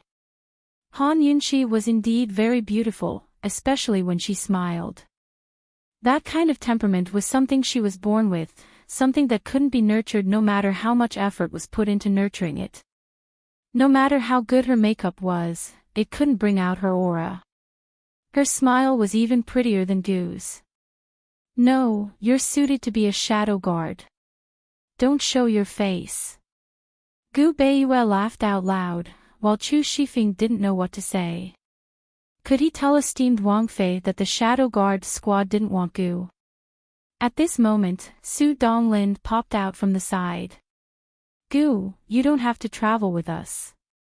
Although Su Donglin's life had been saved by Gu, he was resolutely loyal to His Highness Duke of Qin and would never betray him. What did loyalty mean? It meant protecting His Highness Duke of Qin and esteemed Wang Fei with his life. Their love was stronger than gold. Gu narrowed his eyes at Su Donglin, but before he could speak, Su Donglin said, don't say anything. If you want my life, I'll give it back to you. It was rare for Gu to be the target of everyone's attacks. He was about to strike back when the messenger eagle arrived. Everyone immediately grew serious. The envelope was very special, unlike the usual all-white and all-blue envelopes. It seemed to have been custom-made in a light purple color with plum branches and fallen flowers drawn on it. Han Yunxi held it in her hands and recognized Long Fei Ye's signature at a glance. Both surprised and delighted, she quickly opened the envelope and saw that even the paper was of faint purple with plum blossoms flying about. Gu Beiyue and Gu had a rare moment of tacit understanding as they both stared at the letter in silence. Gu Beiyue had always been a quiet man, but only Long Fei Yi could make Gu quiet down in front of Han Yunxi. Esteemed Wang Fei, His Highness wrote to you in a special envelope. Chu Shifeng broke the silence on purpose. Han Yunxi didn't notice his words, because her thoughts were all on the letter. She stared at it for a while before looking up at the crowd in confusion.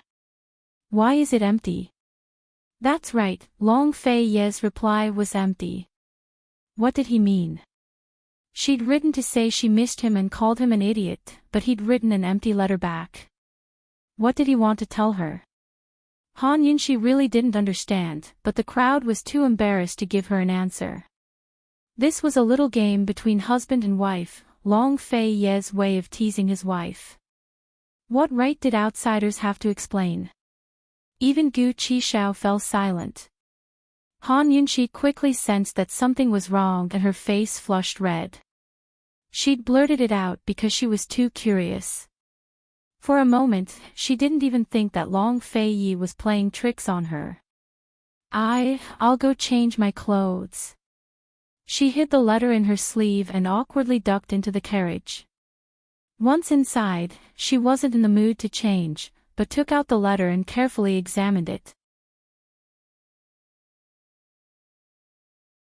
Chapter 769.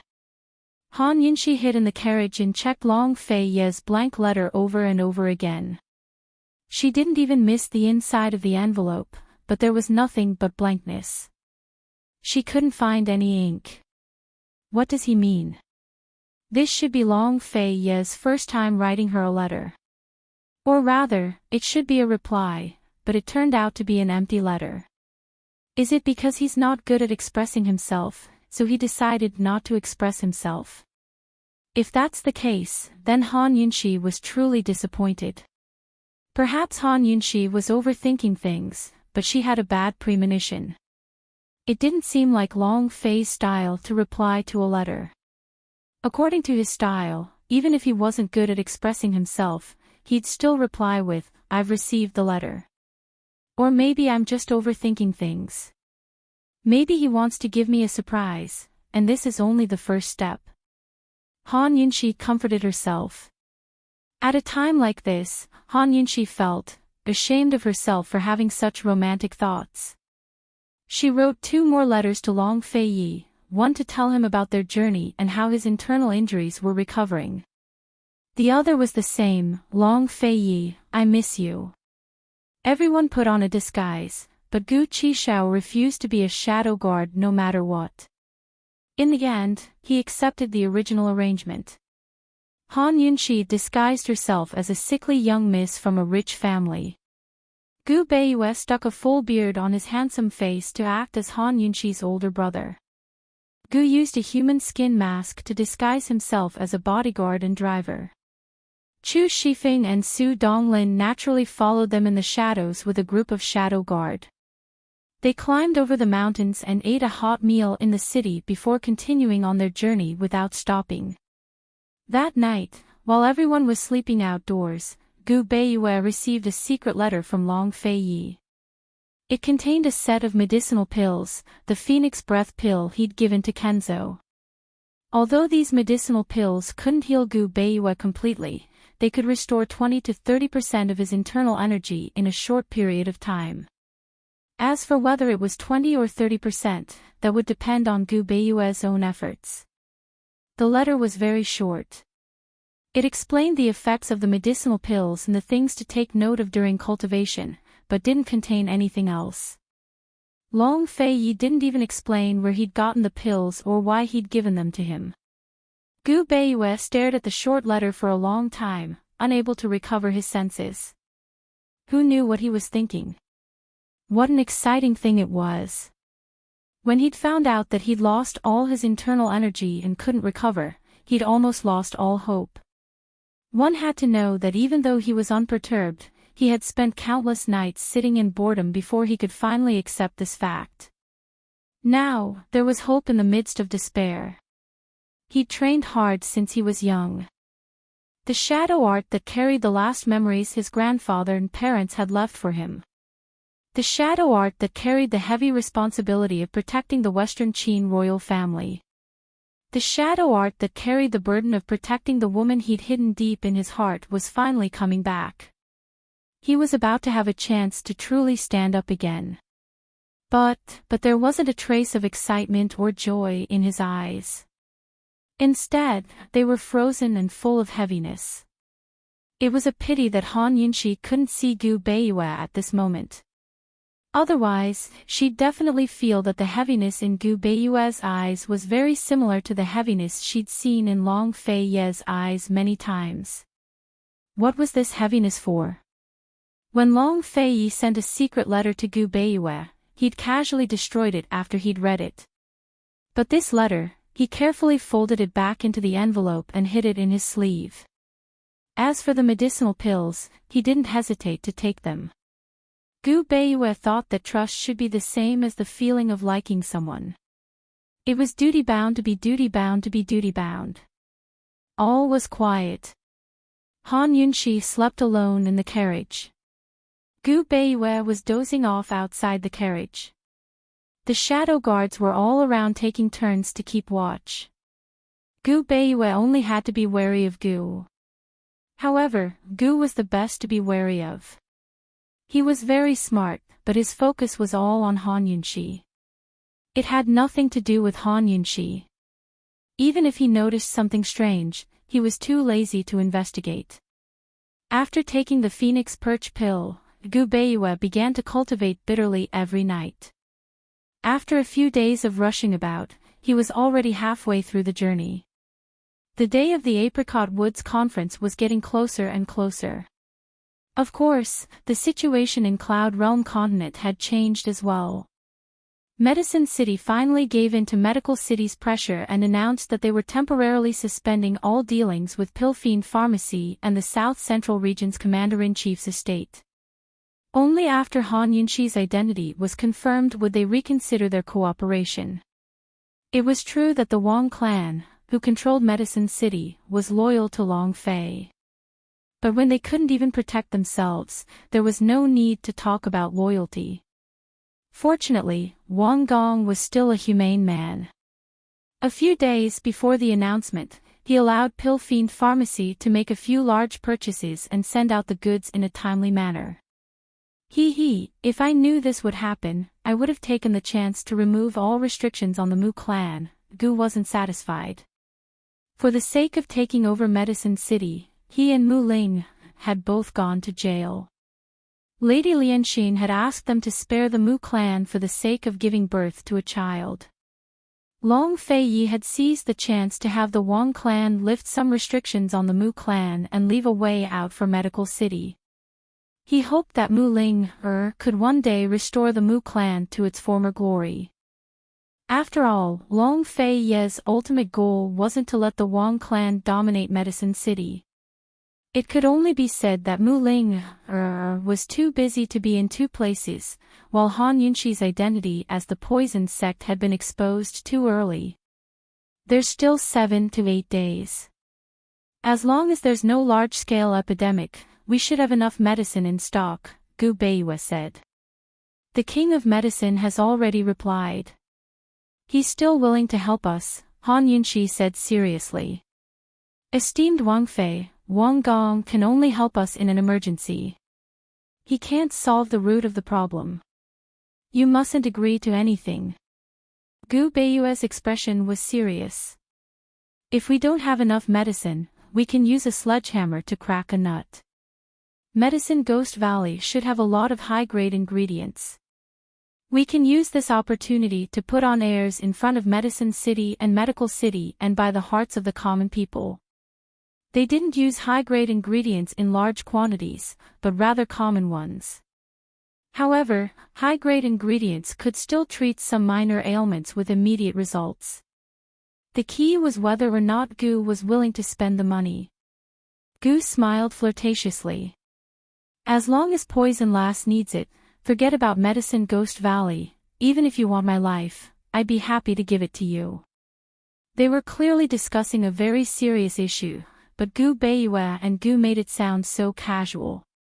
Han Yunxi didn't know how difficult her situation would be without these two. Han Yunxi was relieved about the problem of medicine, but she also didn't have to worry about the issue of medicine. Over the past few days, she had been receiving letters from Mu Linger saying that a dozen or so doctors would travel thousands of miles to Pilfiend Pharmacy every day. They would listen to Imperial Physician Huang's arrangements and be sent to the 3 central prefectures and several cities in Jiangnan to practice medicine. This was the biggest surprise that Gu Beiyue had given Han Yunxi. She never thought that this shut-in, who usually didn't socialize, would have such good connections. He was able to find so many colleagues who were willing to help him regardless of the cost. Of course, Medical City had long since announced that all doctors who stayed in the Commander-in-Chief's manor were disqualified from practicing medicine. Medicine City had also issued a ban, forbidding any medicine shops from selling the ingredients prescribed by these doctors. It could be said that the medical system of the Commander-in-Chief's manor had completely broken away from Medical City and Medicine City, and was self-sufficient. In the long run, this path would lead to a dead end, but it was extremely effective in the short term. The originally restless civil unrest had mostly been fanned out by people with ulterior motives. Thanks to the timely replenishment of resources from the medicine shops, the public's resentment gradually subsided. After all, most people only cared about what was in front of them. No patient would refuse treatment or protest against the Commander-in-Chief's manor for the sake of Medical City's righteousness and the poison sect's scourge on the world.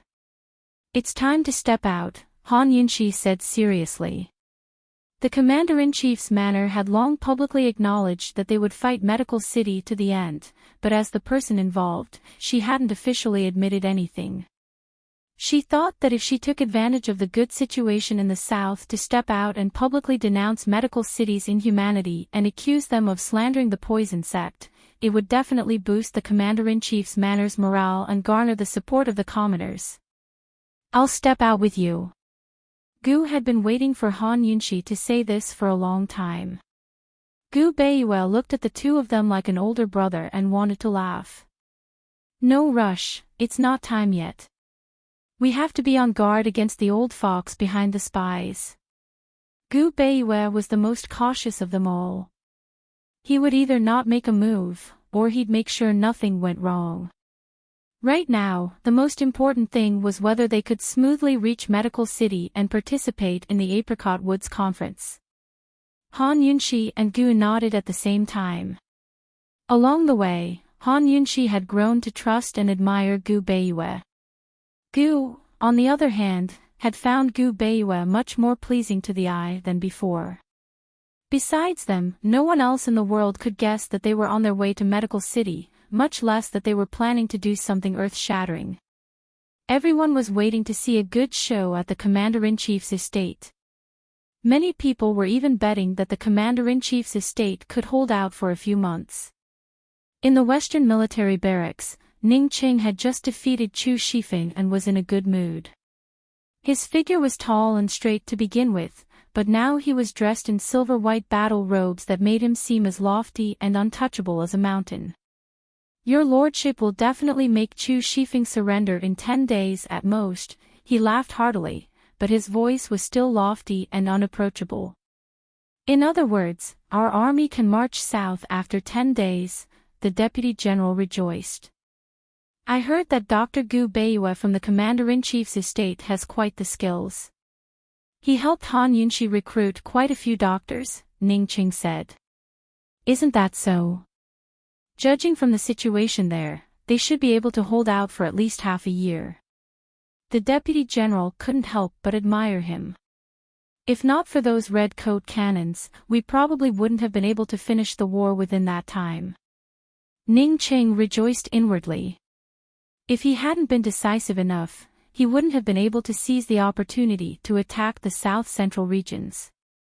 But the war wasn't his true goal. His true goal was Han Yunshi. He wasn't willing to be Medical City's running dog and capture Han Yunshi for them, but needed an excuse to force the Commander-in-Chief's estate to hand over Han Yunshi. Only by obtaining Han Yunshi would he have a chance to ask Chu Qingge about the Shadow Clan's whereabouts. Chapter 770. 10 days. Chu Tianyin had already retreated to the last city. Ning Qing would need 10 days at most to take it. If Chu Tianyin failed to defend the city, Emperor Kongqing would definitely call for a halt and surrender. After all, they wouldn't be far from the capital's stronghold. Looking at the map on the table, the usually calm and composed Ning Qing couldn't help but feel a little restless. After a moment of thought, he coldly ordered, "Pass on the order to attack the city." The deputy general was shocked. He'd thought the Ning King had summoned him to discuss how to win the last battle beautifully. Who would have thought the king would suddenly give the order to attack the city? "Your Highness, are we attacking the city tonight?" the deputy general asked tentatively. Yes. Ning Qing replied without hesitation. The deputy general had never disobeyed the king's orders before, let alone a military one. But this time, he was ready to throw caution to the wind. Your Highness, please forgive this general for speaking out of turn, but tonight isn't the best time to attack. After all, the last battle had lasted more than 10 days and had just ended the day before yesterday. Their brothers hadn't even had time to catch their breaths yet, and the casualties were still being counted. A portion of the army's supplies had yet to be replenished. Although they'd won several battles in a row and needed to take advantage of their good morale, they still needed to rest for 2 or 3 days. Your Highness, although such a rash move might catch the enemy off guard, our army might not necessarily gain the upper hand, the deputy general advised. Ning Qing didn't need too much analysis or reminders. He knew better than the deputy general when the best time to attack was. At this moment, his eyes were lowered. His gaze seemed to be on the map, but it also seemed to be wandering. No one knew what he was thinking. The deputy general didn't dare persuade him any further when he saw that he hadn't spoken for a long time. After a long while, Ning Qing silently waved his hand and dismissed him. Ning Qing appeared to be silent, but his heart was in turmoil. Even he was shocked by his own decision. He had been on the battlefield for a long time and was always good at strategizing. Just now, he had lost his mind and made such a decision. If it wasn't for the deputy general's bold persuasion, the consequences would have been unimaginable once this order was passed down. Was he in such a hurry to end the war on the Western Front and attack the Southern Front? Why? He walked around the huge map and tapped his knuckles on the table. Finally, he sat back down. He thought that he must have been too anxious to compete with Long Fei Yi and was too anxious to find out the whereabouts of the Shadow Clan. After drinking a few glasses of wine in silence, he asked in a deep voice, "How's it going?" Only his personal attendant knew what he meant. The attendant replied, "We're still looking, but what?" His impatient tone betrayed his calm appearance. "It's just that thing is really hard to find." The attendant looked troubled.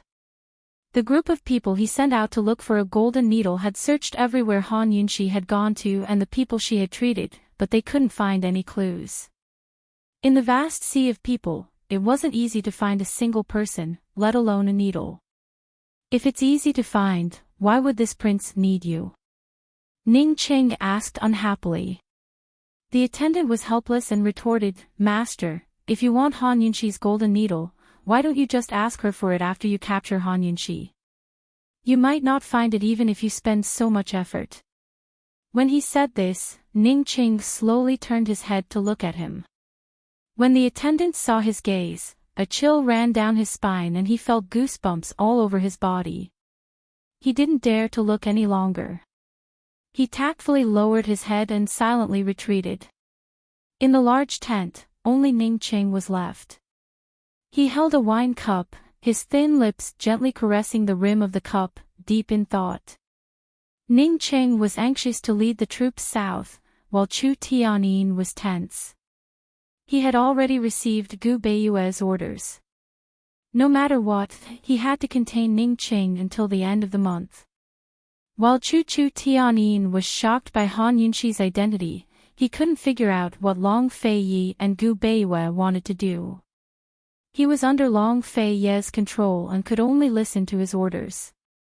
However, if Long Fei Yi and Gu Beiyue ruthlessly took revenge on Ning Qing for him, he would be very happy. In contrast to Ning Qing and Chu Tianyin's excitement and worry, Long Tianma was much more relaxed after surrendering. It wasn't that he was useless, but that his troops were pretty much exhausted. The Mu family troops were worthy of his pride to have been able to hold out for an entire month against Ning Cheng's red barbarian cannons. He had lost 4 major cities to Ning Qing, so he could be considered to have truly occupied a corner of the east. "General Mu, when do you think the Duke of Qin will descend Celestial Mountain?" Long Tianma asked. Right now, many people were discussing Long Fei Ye's attitude. After the matter of the poison sect was exposed, Long Fei Ye's actions on Celestial Mountain were all rumors. He still hadn't publicly expressed his stance on Han Yunxi's identity as a poison sect survivor. Moreover, no one knew why he was still on Celestial Mountain. There's no reason for him to stay on Celestial Mountain, right? General Mu stroked his chin, uncertain. Anyone who hadn't seen General Mu for a long time would definitely notice that General Mu had changed. He'd lost the resoluteness and bravery of a soldier, but gained the shrewdness and astuteness of a civil official. However, Long Tianma didn't think so. He had always understood General Mu's neutral stance in Tianning's court, especially after the General Mu married Mu Luwe to him. He was even more certain that General Mu wasn't just a talented general. In comparison, Mu Qingwu seemed much purer. Of course, Long Tianma kept these thoughts hidden deep in his heart. He'd never revealed them to anyone. But I still haven't heard of him descending the mountain, nor have I seen any major movements from the South Central Region's Commander-in-Chief's estate, Long Tianma asked next. General Mu laughed. Your Majesty, Han Yunxi is a descendant of the poison sect. Have you never thought that the Duke of Qin would abandon her as a chess piece? Before Long Tianma could reply, Mu Qingwu hastily interjected, he won't. His Highness Duke of Qin wouldn't do that. In his eyes, Qin Wangfei isn't just a chess piece. General Mu glared at him unhappily. What are you so agitated about? I'm speaking the truth, Mu Qingwu muttered.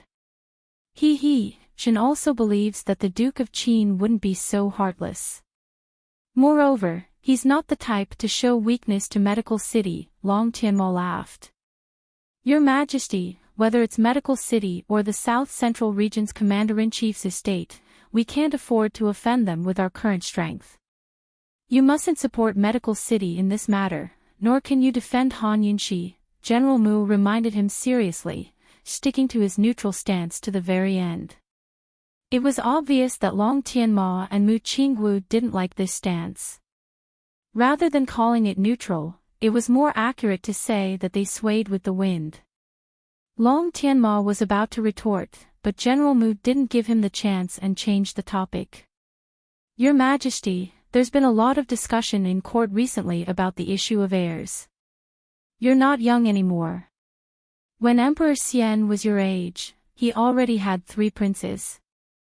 Long Tianma had made Mu Luwe empress, and in the past 2 years, the Empress Dowager had helped him choose a few more concubines.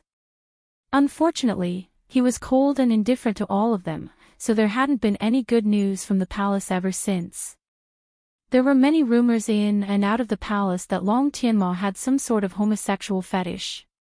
Shen understands. Every time General Mu urged him on, Long Tianma would say the same thing. He knew that General Mu wasn't just urging him to produce more offspring for the imperial family, but hinting that he shouldn't bully Mu Luwe too much. General Mu's reminders, or perhaps warnings, always stopped before going too far. It's good that your Majesty understands. So speaking, he bid farewell, but didn't leave the palace to see Mu Luwe. Instead, he went to see the Empress Dowager. Long Tianma had followed him a few times out of curiosity, but found that General Mu's visit with the Empress Dowager wasn't anything serious. He was just looking for her to play chess. The 3 countries of Cloud Realm continent all had their own agendas, but far away in the north, the Northern Dynasty's emperors had no time to worry about such things. That was because Northern Li's crown prince was dead. Northern Li's crown prince had been heavily injured in the conflict with the Winter Crow clan. Under the escort of Jun Yixia, he had rushed back to the country, but died before he could reach the capital. The entire Northern Li imperial capital was shrouded in thick, impenetrable black clouds. A violent storm, lightning, and thunder could descend at any moment. In the imperial study, the Northern Dynasty's emperors smashed his favorite white porcelain incense burner to pieces, landing squarely on Jun Yixie's head before shattering to pieces on the ground. Jun Yixie had already knelt in front of him for 3 days and 3 nights. His body was covered in wounds, but the most obvious one was the one on his head. He'd lost quite a bit of blood, but now the blood had congealed around the wound, obscured by his hair. Because of this wound, his naturally cold and evil face gained a hint of wildness. The Northern Dynasty's emperors had done everything he could to scold and vent. Only the 2 of them were left in the large imperial study, 1 sovereign and 1 subject, 1 sitting and 1 kneeling. After a day of silence, the Northern Dynasty's emperors seemed to grow tired. In a hoarse voice, he asked, "Where's your master?" "Aken doesn't know. Master's whereabouts have always been a mystery." "Imperial father knows as well," Jun Yixie replied honestly. He really didn't know where his master had gone. He assumed that his master would be waiting for him in the palace, but all that awaited him was the Northern Dynasty's emperor's curses and beatings for 3 days and 3 nights. He'd be lying if he said he wasn't disappointed. If his master was here, at least the Northern Dynasty's emperors wouldn't have lost all reason. He and his master had concocted this plan together. He always assumed that his master would arrange everything for him, but he never expected to face it alone. However, he'd be lying if he said he was too disappointed. Jun Yixie knew that his master must have something he had to do. Otherwise, he wouldn't have left him alone to deal with the Northern Dynasty's emperors. The crown prince had obviously died in his hands. No matter how stupid the Northern Dynasty's emperors were, they would still suspect something. It wouldn't be easy for him to survive this disaster. "Even you don't know?" "Ha!" The Northern Dynasty's emperors sneered. Jun Yixie didn't answer. He was thinking about how to convince the Northern Dynasty's emperors to trust him in the absence of his master. According to his plan, the second prince would soon die under the blades of the Winter Crow tribe. If the Northern Dynasty's emperors didn't trust him, he wouldn't be able to go to the Winter Crow tribe to collect the corpse. Then, it would be difficult to buy a horse. The Northern Dynasty's emperors finally walked out of the imperial study. Unfortunately, he didn't tell Jun Yixie to rise, so Jun Yixie could only continue to kneel. Cloud Realm continent was filled with all sorts of factions. Long Fei Yi stood high on Celestial Mountain, overlooking all the commotion.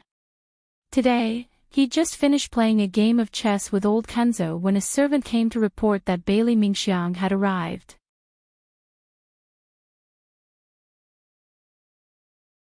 Chapter 771.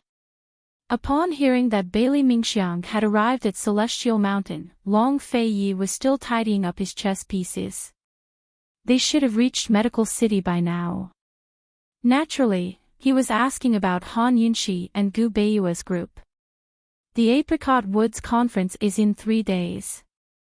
If they're not in Medical City by then, it'll be troublesome, Kenzo said with a smile. As expected, the Shadow Guard soon delivered Gu Beiyue's letter saying they were safe. "Your lordship is looking forward to it." Long Fei Yi's face had been taut these days, so it was rare to see him smile today. Kenzo stroked his beard, his heart filled with excitement. The Apricot Woods conference was about to rewrite Cloud Realm's history. After confirming that Han Yunxi's group had arrived safely at Medical City, Long Fei Yi's heart finally relaxed. Next, he would enter the final stage of recovering his internal energy. This was a crucial stage where even the slightest mistake could mean a life or death situation. Even the honored elders would be powerless to save him. Thus, he and the honored elders decided not to hold the conference here, but to go to the honored elders' cave instead. "Master, are you going?" Long Fei Yi asked. "Where's Bailey Mingxiang? Shouldn't you at least go down and bring her up yourself?" Kenzo suggested. "Just send someone down the mountain to bring her up. Have her stay in a side room for the next few days," Long Fei Yi said. Kenzo was puzzled. Are you sure? Is there a problem? Long Fei Yi retorted. Fei, if you don't put on a show, how are you going to bait the fish? Kenzo made things clear. Bailey Mingxiang was Long Fei Yi's bait this time. One of his goals was to lure out that old fox. Since He Ilian knew how to use delaying tactics to deal with him, it proved that He Ilian and the old fox behind the 9 mystical palace were very clear about the lustbite energy. It was even possible that they already knew his identity as the East Qin Crown Prince. There were 3 stages to cultivating the lustbite power. The first was to accept the lustbite seal and use the seal to cultivate the lustbite power. The second was to control the lustbite power and use it freely. The third was to combine the lustbite power and the original internal energy to reach an invincible state. At that time, even the venerables of Tianshan Mountain would not be able to do anything to him, let alone the ordinary people at the foot of the mountain. As long as Long Fei Yi healed his internal injuries, he would be considered to have completed the second stage of cultivation and fully control the lustbite power. However, if he wanted to cultivate to the third stage and combine the lustbite power with the original internal strength in his body to reach the invincible realm, he had to rely on the assistance of a martial arts genius to achieve it through dual cultivation. Even if he had the ability to reach the heavens, it was impossible for him to complete the third stage alone. In other words, if he couldn't find this martial arts genius, then the genius might be under someone else's control. His lustbite power would forever be stuck at the second stage. Bailey Mingxiang, of course it wasn't a martial arts genius. Long Fei Yi only wanted to use Bailey Mingxiang to create a false impression and mislead that old fox. As long as that old fox suspected Bailey Mingxiang, he would definitely make his move again. Long Fei Yi knitted his brows at Kenzo. What's the play? For better or worse, we have to let people see that you value that girl. Kenzo suddenly thought of a plan and whispered in Long Fei Yi's ear in pleasant surprise. Fei, the lustbite power hates emotions the most. Why don't we kill 2 birds with 1 stone? You can pretend to accept Miss Bailey and avoid trouble with that last Yunshi while fooling that old fox. The lustbite power hated emotions the most, so if Han Yunshi knew martial arts, then if Han Yunshi and Long Fei Yi clashed swords one day, Long Fei Yi's lustbite power would disappear completely. If Long Fei Yi cultivated to the third stage of the lustbite power and combined it with his internal energy, then once Han Yunshi clashed swords with him, Long Fei Yi would not only lose his lustbite power, but all of his internal energy as well. There was only one reason for this: he had her in his heart. This was his greatest and most fatal weakness.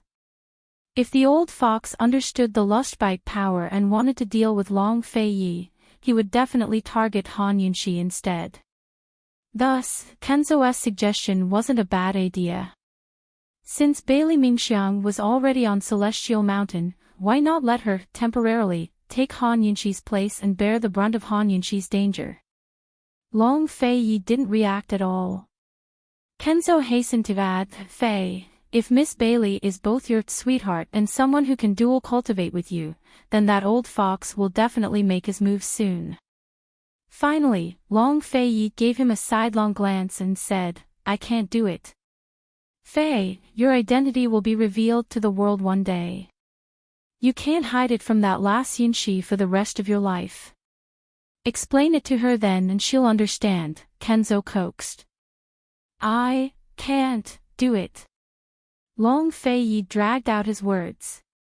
Kenzo wanted to continue, but Long Fei Yi cut him off. Master, have you gone senile with age? You. Kenzo was infuriated. This brat is getting ruder and ruder. Do you think the old fox will believe such a preposterous act? Long Fei Yi said. Find someone to bring Bailey Mingxiang here. She can stay here in the name of acupuncture treatment. There's no need to be so high profile about anything else. The more deliberate they were, the more suspicious they'd be. If they wanted to catch that old fox, they had to take things slowly. Carefree City had to be the old fox's handiwork to surround and kill Han Yunxi. Fortunately, they had Gu's help. Now that Gu was by Han Yunxi's side, he could at least guarantee Han Yunxi's safety. He'd rather owe Gu a favor than make things difficult for himself by playing such a senseless act. When he thought of how Han Yunxi would misunderstand him, he felt a trace of fear in his heart. Kenzo nodded thoughtfully. Fei, you're a wolf hiding the heart of a fox. Kenzo was a martial arts practitioner who relied on his own strength to become the sect head of Kenzo. Although he was experienced and knowledgeable, he couldn't compare to Long Fei Yi when it came to scheming. Kenzo immediately sent someone to fetch Bailey Mingxiang from the foot of the mountain. Master and disciple left the room through a secret passage as they chatted. Fei, tell Master the truth. East Qin's affairs, why are you hiding it from the last Yunxi? Kenzo asked in a low voice. This was probably the first time anyone had asked him such a question so directly.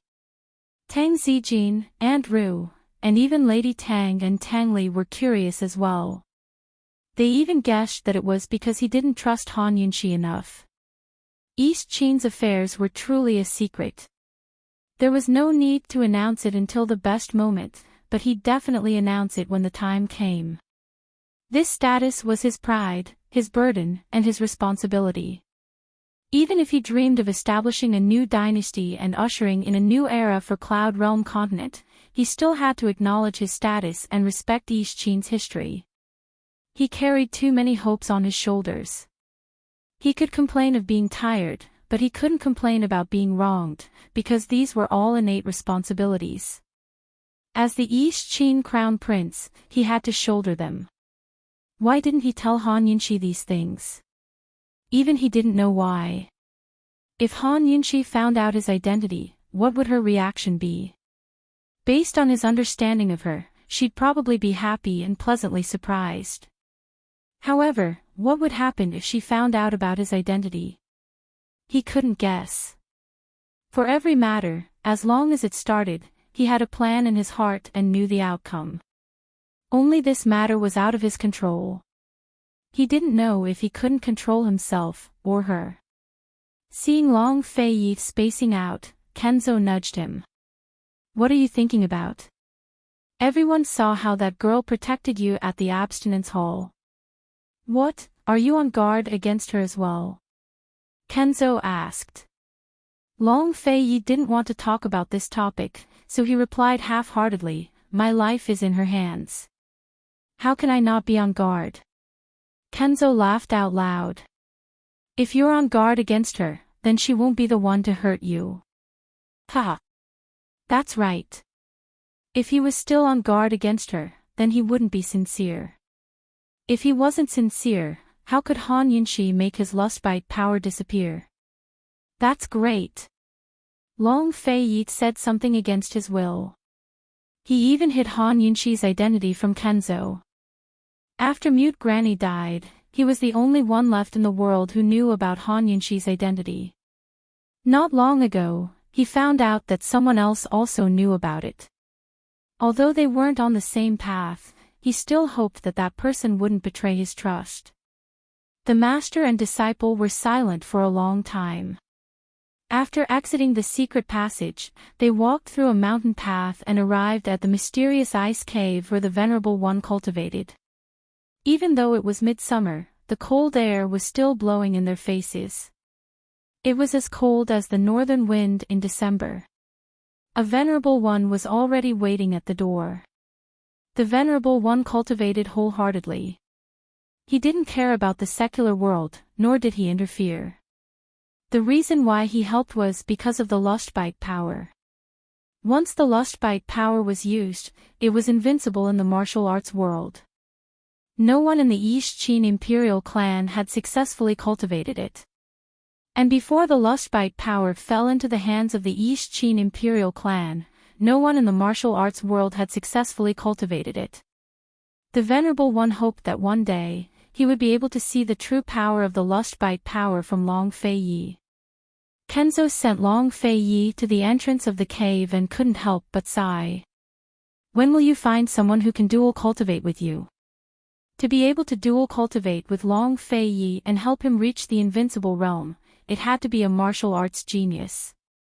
This genius would be able to withstand the lustbite power in his dantian. The sword sect master doted on Duanmu Yao because her innate talents were similar to Luo Qingling's.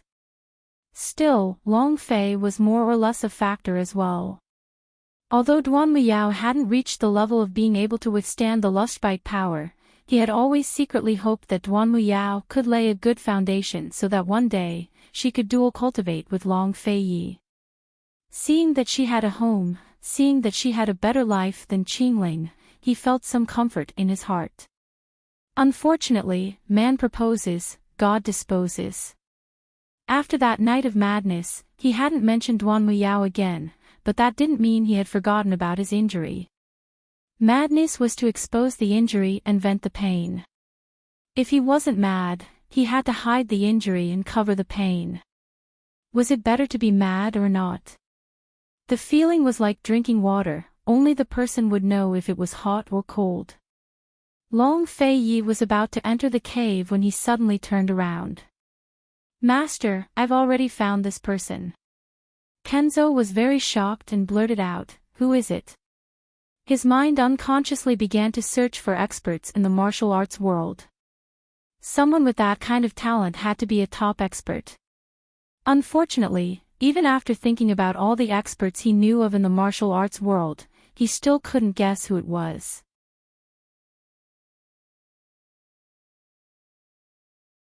Chapter 772.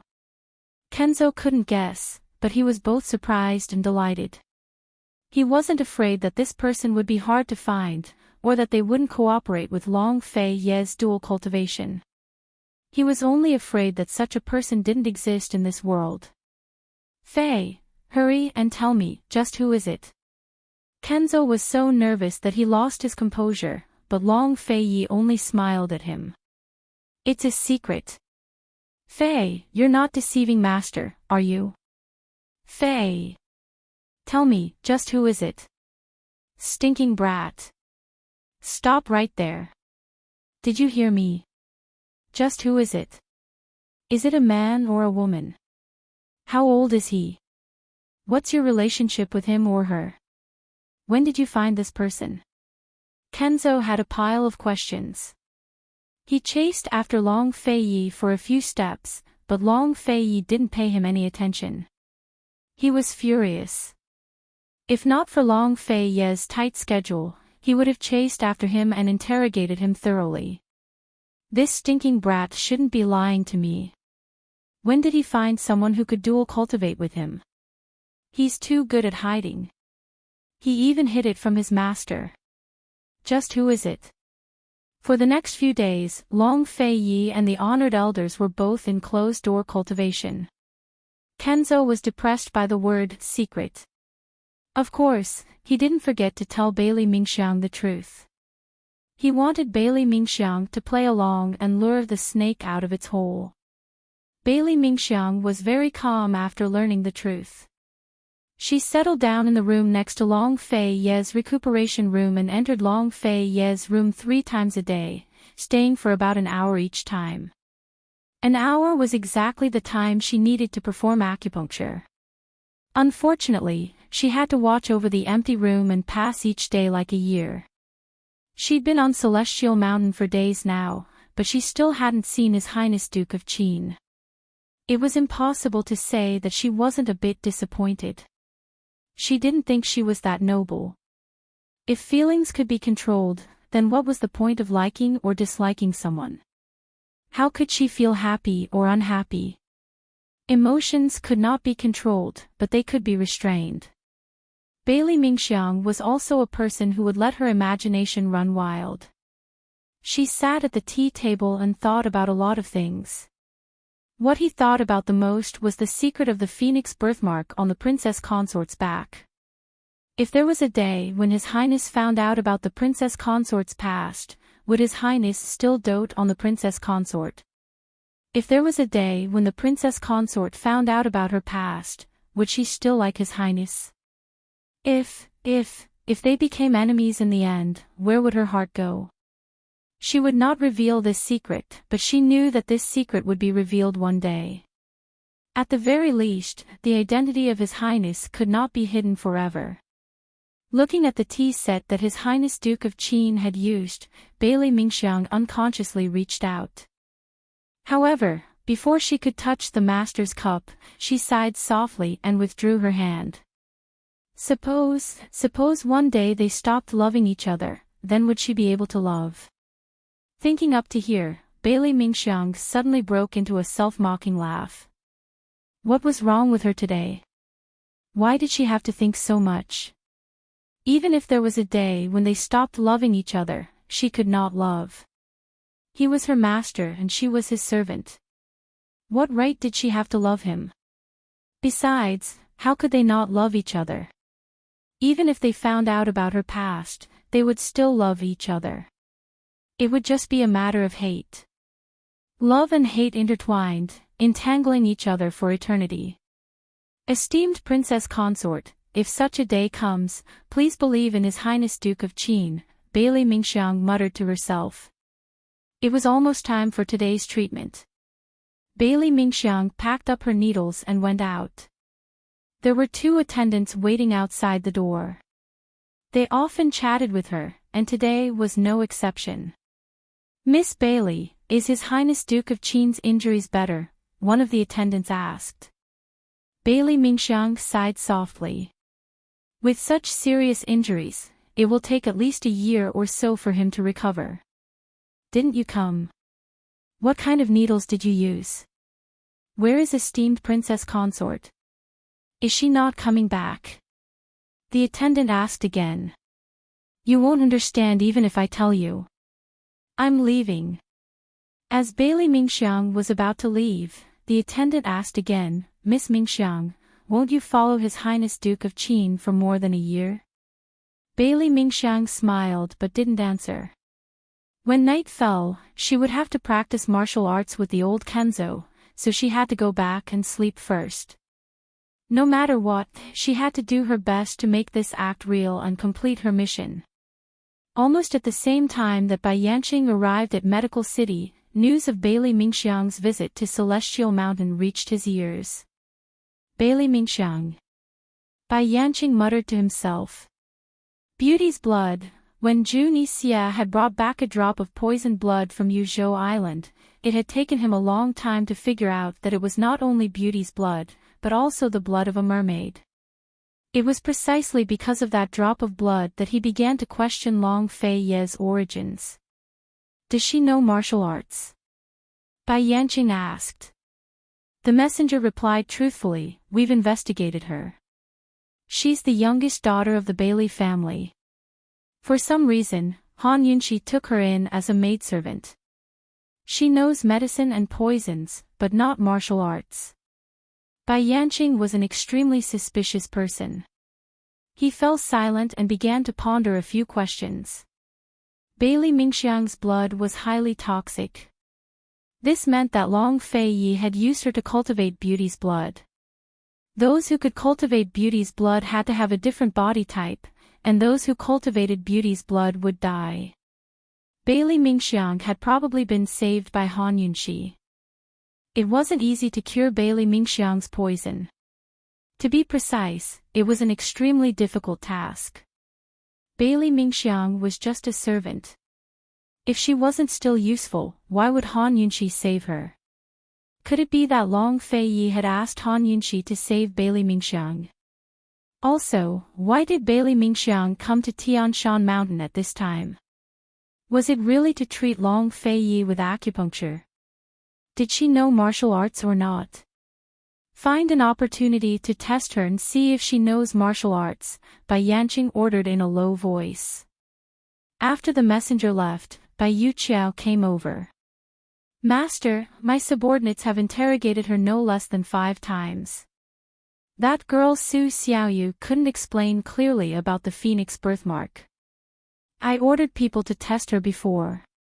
Based on her answers, I'm afraid that she really doesn't know about it and has never seen it before. So, the Chu family, and even Long Fei Yi doesn't know about it, Bai Yanqing seemed to be somewhat happy. Master, what's the matter? What does the phoenix birthmark look like? Bai Yuqiao asked boldly. Bai Yanqing was in a good mood today. He didn't give Bai Yuqiao any attitude. Instead, he laughed and said to himself, it seems that they don't know the truth. Then this game will be even more interesting. The old man is looking forward to it. Seeing that his master was in a good mood, Bai Yuqiao quickly took the opportunity to ask, Master, when will the good show begin? Even if his master didn't reveal the secret of the phoenix birthmark, he would at least reveal something related to it, right? Bai Yuqiao felt that this matter had something to do with Han Yunxi. Judging from his master's tone, Han Yunxi probably had the birthmark. His master had only interrogated Su Xiaoyu to confirm whether Chu Tianyin, Long Fei Yi, and the rest knew what the birthmark meant. A good show.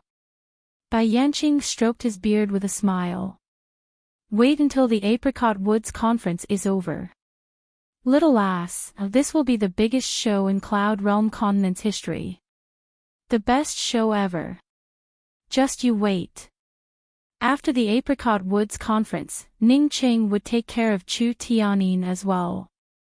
It was time for him to head south. As long as Ning Qing did that, he would definitely reveal Long Fei Yi's secret to the public. He'd like to see how Long Fei Yi would fight against Ning Cheng's red coat cannoneers and thousands of cavalry then. Master, that Apricot Woods conference, there's nothing to watch. Bai Yuqiao didn't understand.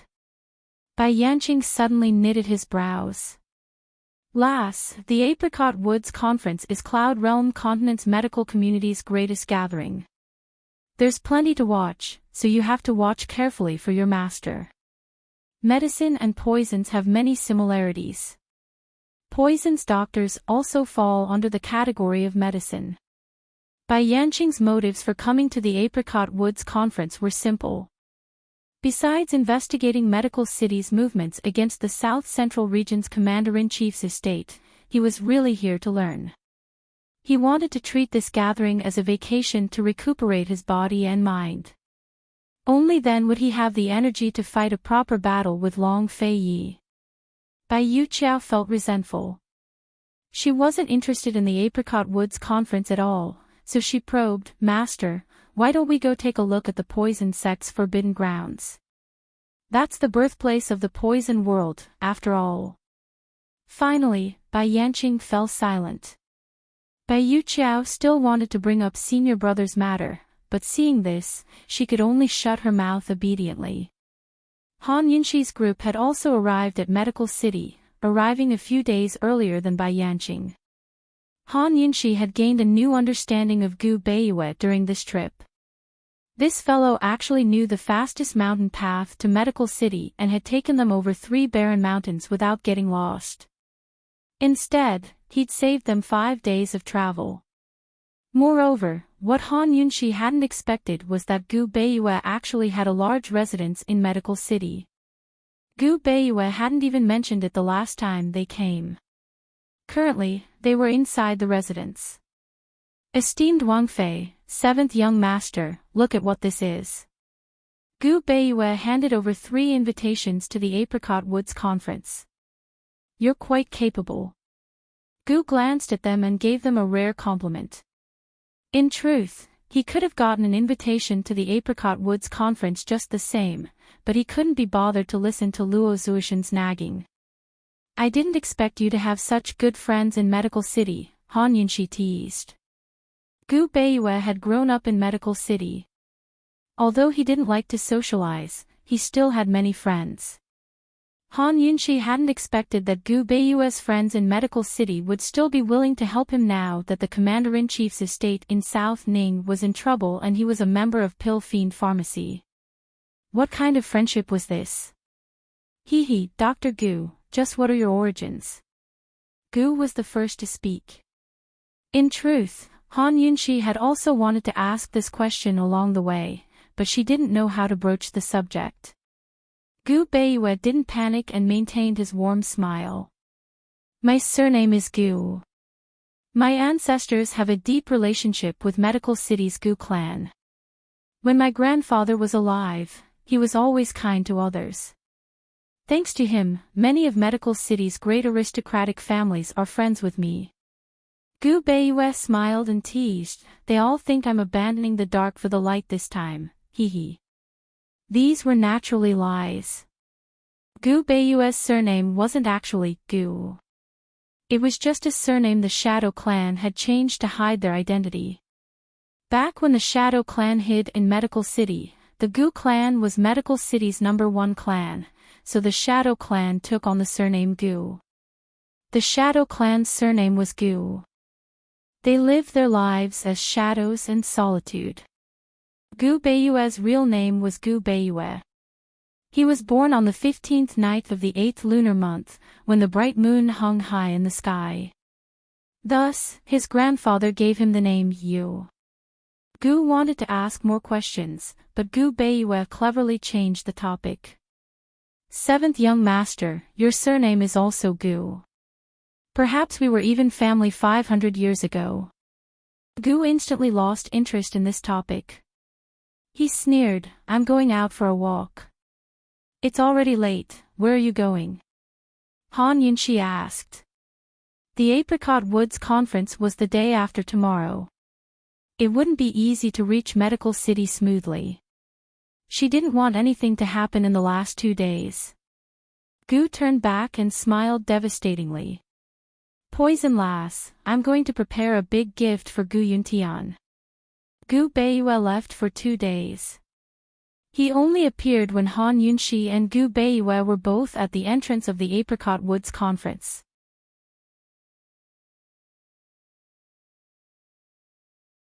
Chapter 773. It wasn't until Han Yunxi and Gu Beiyue reached the entrance of the Apricot Woods conference that Gu suddenly poked his head out from behind Han Yunxi. Poison lass, good morning.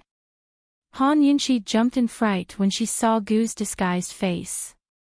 She almost didn't realize it was him, but the words, poison lass, helped her recover quickly. This guy's finally showing up. Han Yunxi silently exhaled. Did I scare you? Gu asked with a grin. Where's the big gift? Gu had said he was going to prepare a big gift for Gu Yuntian, but he'd taken 2 days to prepare. It was hard for Han Yunxi not to be curious. Gu seemed to be in a good mood. Even though he was wearing a human skin mask, his smile was still beautiful. It's ready, he said. I'll give it to him when I see him later. Han Yunxi figured that the gift had to be related to the poison sect. Gu was the adopted son of the Medical Academy's head elder, so his poison skills were exquisite. Perhaps he'd studied them since he was young. This guy is probably going to expose the Medical Academy's true colors today. I'll wait and see. Han Yunxi was looking forward to it, but Gu Beiyue's eyes flashed with pity when he saw Gu's flower-like smile. Unfortunately, Han Yunxi didn't notice. They were about to enter the Apricot Woods when a disguised servant rushed over to report in a low voice. Esteemed Wang Fei, Ning Qing defeated Chu Shifeng last night and led his troops south. General Bailey also led his troops north the night before yesterday. I'm afraid they'll fight the day after tomorrow at the earliest. Ning Qing really is impatient, Han Yunxi smiled coldly. The day after tomorrow. Gu Beiyue grew amused. Long Fei Yi really is formidable. He even guessed the time so accurately. The day after tomorrow. The Apricot Woods conference should be finished by then, right? The day after tomorrow. What plans? Han Yunxi smiled. Esteemed Wang Fei, if the Apricot Woods conference goes smoothly, how about we go to the battlefield together? Gu Beiyue asked. Actually, this was what Long Fei Yi had asked him to ask. Okay. Han Yunxi didn't consider. She had long been unhappy with Ning Qing. Gu didn't quite understand what they were talking about, and he was too lazy to figure it out. He pulled Han Yunxi's arm a little anxiously. Let's go. It's not over yet. Why are you talking about the day after tomorrow? The Apricot Woods Conference was really held in a large apricot forest. This apricot forest was located in the southwest of Medical City. It covered a very large area and belonged only to the medical college. Unless it was a special occasion, it was generally not open to the public. In the apricot forest, there were only apricot trees and nothing else. In the middle of the forest, there was a huge circular open space, which was the main venue of the conference. At this time, it was already full of distinguished guests. Han Yunshi's group of 3 had disguised themselves as doctors. Because they had an invitation, they smoothly passed through the guards and entered the apricot forest. The reason this event was called the Apricot Woods Conference wasn't only because it was held in the forest, but also because the forest was synonymous with traditional Chinese medicine. People often used the phrases apricot woods warm in spring and apricot woods full of praise to praise a doctor's medical skills and ethics. By the time Han Yunshi's group arrived at the venue, most of the people were already there. Everyone was chatting in groups of 3 or 5, making small talk and bonding. As expected of Cloud Realm's great conference. It's rare for friends from all over to have the chance to gather together. Han Yunshi said the word friends with special mockery. Now, all of Medical City's friends were probably their enemies. Being able to participate in Medical City's grand conference at least meant that they didn't oppose Medical City's full sanctions against the Commander-in-Chief's estate. Yes, it's rare for us to be able to coexist peacefully. Gu Beiyue sighed with emotion. Gu was still chuckling. Poison lass, you have quite a few friends too. Why don't you go say hello? Han Yunshi rolled her eyes at him and ignored him. However, she had to admit that many of the people present were her friends. Or rather, they used to be. Thanks to Gu Beiyue's invitation, they were seated in the 5th row, which was quite close to the front. In order to get a clear view of the big shots in the first 2 rows, they deliberately went around to the front and walked from the 1st row to the back.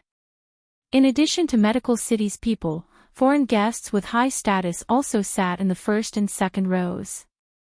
Medicine City had sent the most people, including Elder Wang, his son, and 3 elders.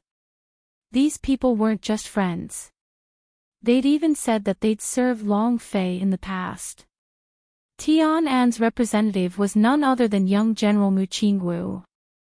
Han Yunshi's gaze lingered on Mu Qingwu for a while. She hadn't seen him for a long time, but he still looked the same. Those thick eyebrows and large eyes couldn't hide anything. However, Han Yunshi didn't know if this man was still as open and upright as before. Sitting next to Mu Qingwu was also someone she hadn't seen in a long time. It was Western Zhou's crown prince, Duanmu Bei. Han Yunshi had to admit that she was narrow-minded. She didn't have a good impression of this guy to begin with, but when she thought of Duanmu Yao, she hated him even more. The changes and internal strife in Western Zhou had caused the once arrogant crown prince to more or less rein in his temper. He was currently whispering to Mu Qingwu with his head lowered, but she couldn't hear what they were whispering about. Han Yunshi only felt that these 2 precious little sister protectors were quite compatible sitting together. Looking to the right, she saw that the person sitting next to Duanmu Bei was actually an envoy from Northernly and Western Zhou had been at odds for so many years, but now that they'd come to Medical City, they were willing to give Medical City face and sit together. No matter how strong Northernly's military force was, they would still have to give in to Medical City. When Jun Yixie's identity as a member of the 100 Poison sect was exposed, Medical City had pressured the Northernly imperial family. When it was revealed that Ouyang Ningjing had colluded with Jun Yixie to plant medicinal herbs in the snowy mountains of Northernly, Medical City had directly denounced the Northernly imperial family. The Northernly imperial family could only remove Jun Yixie's title as an explanation to Medical City. The envoy from Northernly was a middle-aged man in his 40s or 50s. He wore a long gray robe and had a goatee. Han Yunxi had never seen this person before. She walked past him and saw the nameplate on the table that read, Head of Northern Li's Imperial Hospital, Naza Delin. Because Han Yunxi was looking at the nameplate, she didn't notice the steps under her feet. She missed a step and was about to fall down, but the maid beside Naza Delin caught her. Gu Beiyue and Gu were behind her, but it was too late to help her. Be careful. The maid's voice was quite pleasant.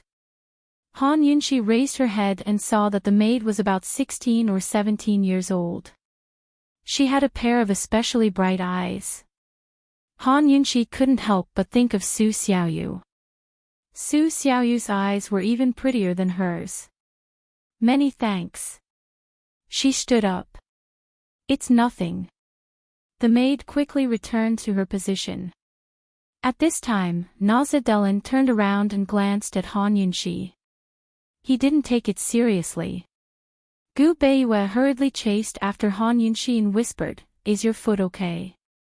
Before Han Yunxi could reply, Gu Qishao scooted to the other side and murmured, Lass, did you twist your ankle? Let me help you rub it. Han Yunxi didn't say anything. She stared to the right. Gu Beiyue and Gu followed her gaze and saw a familiar figure not far away. Family head Xiao. Han Yunxi said through gritted teeth. As the head of the number 1 family in the South Central region, family head Xiao represented all the major families in the South Central region. His arrival was obviously a slap to the Commander-in-Chief's office and Long Fei Ye's face. Could it be that he couldn't defeat the Bailey army in the South Central region, so he came to Medical City to seek outside help? How bold! Gu Beiyue was also quite shocked. Indeed. Han Yunxi was still relatively calm. She continued to look for a seat. When they found it, the three of them were very surprised and looked at each other in dismay. The people sitting next to them were none other than Tang Li and Ning Jing. Han Yunxi and the others were in disguise, so Tang Li and Ning Jing naturally couldn't recognize them. However, Han Yunxi saw Tang Li's immortal-like handsome face at first glance. Ning Jing was sitting upright and still, looking ahead expressionlessly. Tang Li was like a slave to his wife. He held her arm with a fawning expression and whispered in her ear from time to time. It didn't seem like he was whispering, but more like he was asking for forgiveness after making a mistake. Judging from their seats, it seemed that the Ouyang Chamber of Commerce had received the invitation and Ning Jing brought Tang Li to attend. Han Yunxi sat down by Tang Li's side, her lips curled into a smile as she maintained her composure. As soon as she sat down, she faintly heard all kinds of mushy and explicit words of love from Tang Li to make Ning Jing happy. Han Yunxi thought she was very calm, but in the end, she couldn't stand it and changed seats with Gu. She sat between Gu Beiyue and Gu. She couldn't help but think that Long Fei Yi and Tang Li were blood relatives. Why was there such a big gap between the two brothers? The words that Tang Li said, Long Fei Yi probably couldn't say it in his lifetime. Long Fei Yi couldn't say it, but Gu could. He listened to Tang Li's whispers and whispered to Han Yunxi, Poison girl, guess what he said? Han Yunxi wanted to say that she didn't want to listen, but Gu had already whispered in her ear, You must not know how much I love you. For you, I can give up everything, including myself. Do you believe it? Tang Li's original words were, Jing, you must not know how much I love you. For you, I can give up everything in the Tang sect, including myself. Do you believe it? But Gu Qishao had left out Jing and Tang clan in his story. It wasn't clear whether he'd done it on purpose or not, but Han Yunxi felt uncomfortable listening to it. She really felt like Gu Qishao was confessing to her. She felt that it was more appropriate for her to change seats with Gu Beiyue.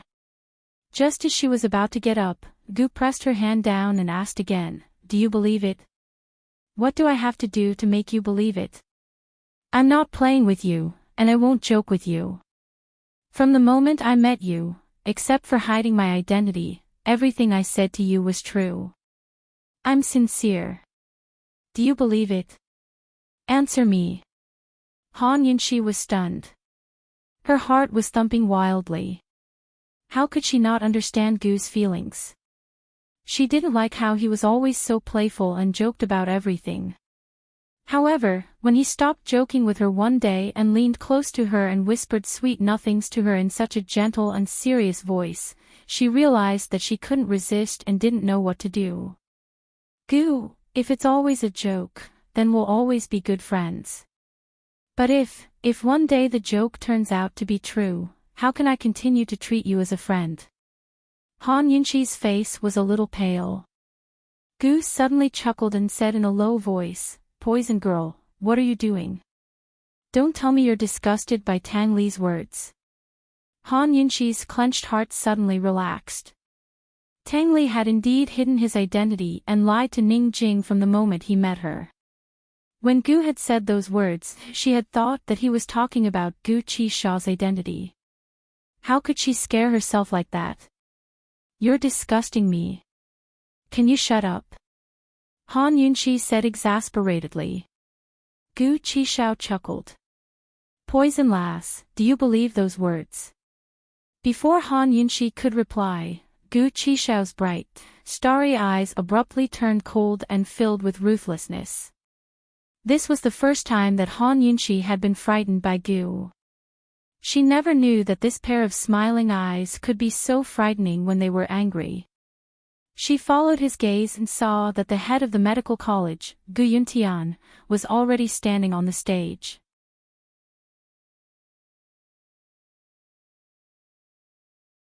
Chapter 774.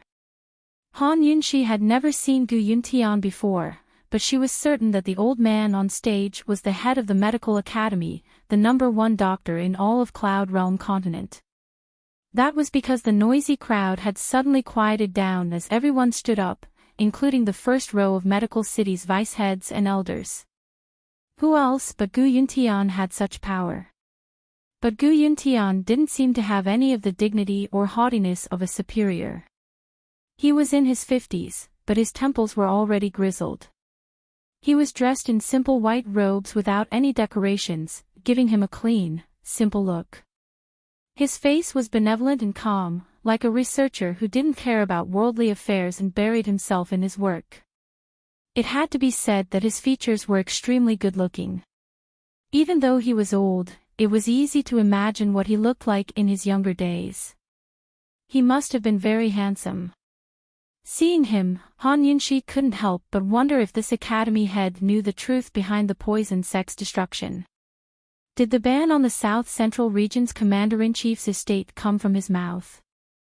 According to the Medical Academy's ranking system, there were 9 levels of medical skills. Gu Yuntian was the only one to reach the 8th rank of Celestial Doctor. His innate talents were astonishing, and he was valued by the previous academy head at a young age. Han Yunxi heard that Gu Yuntian was a low-key man who devoted himself to medical research. He had never married, but he was very accomplished in treating all sorts of ailments. His greatest expertise lay in treating infants and children.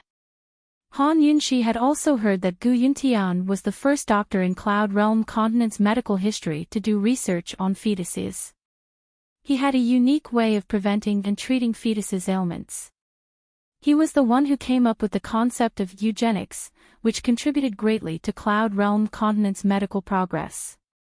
After all, Cloud Realm continent's medical community was a complete blank in this field before his arrival. Because of his unique fetus research, he was able to sit firmly on the throne of the medical academy at a young age and even become an 8th-rank celestial doctor. Han Yunxi had always been puzzled by this. How did Gu Yuntian do research on fetuses? No matter how miraculous the medical academy's medical skills were, there were still limits to medical treatment in this era. How did Gu Yuntian study a fetus hidden deep in the womb that couldn't be seen? Just from the mother's pulse. The condition of the fetus could be detected from the mother's pulse, but the things that could be detected were very limited. Even if the disease could be detected, how could it be treated? How many repetitive experiments did they have to go through? Other than his research on fetuses and infants, Han Yunxi had also heard that Gu Yuntian was very good at preventing epidemics. Even now, many of Cloud Realm Continent's most widely used anti-pestilence medicines were developed by Medicine City with the help of his research materials. Leaving aside his research methods, Gu Yuntian's contributions to the medical community and Cloud Realm Continent's citizens were truly admirable. However, Han Yunxi was a professional. She was very clear about the history of medical research. Modern pharmaceutical and medical research basically used white mice for experiments. Because the genetic sequence of white mice was similar to that of humans, the pathological reactions and pharmacological reactions in white mice could be used as a reference for humans. And in ancient times, where did the concept of gene sequences come from? No one would ever believe that mice were similar to humans, much less use them for medical research. Medicine was all about experimentation. In ancient times, every advancement in medical science was accompanied by huge sacrifices. Either a large-scale epidemic occurred, with countless patients, countless dead, and countless cases for medical researchers to study and figure out the pathology in medicine. Or an extremely unique case occurred, allowing them to discover many things from a single case. As for preventing epidemics, Gu Yuntian might have used infected patients or even corpses for research. Then what about preventing diseases in fetuses? Han Yunxi had long read through Cloud Realm Continent's medical history, but she didn't find any major epidemics related to pregnant women in the past 100 years. Why did Gu Yuntian want to study fetuses? Which fetuses did he use for research? Han Yunxi had pondered these questions while investigating Medical City. She could faintly smell that something fishy was going on, but she didn't have time to think about it then. According to Long Fei Ye's plans, they were supposed to deal with Medical City after Northernly. None of them expected things to develop to this point. While the world was still in chaos, they had to face Medical City head-on.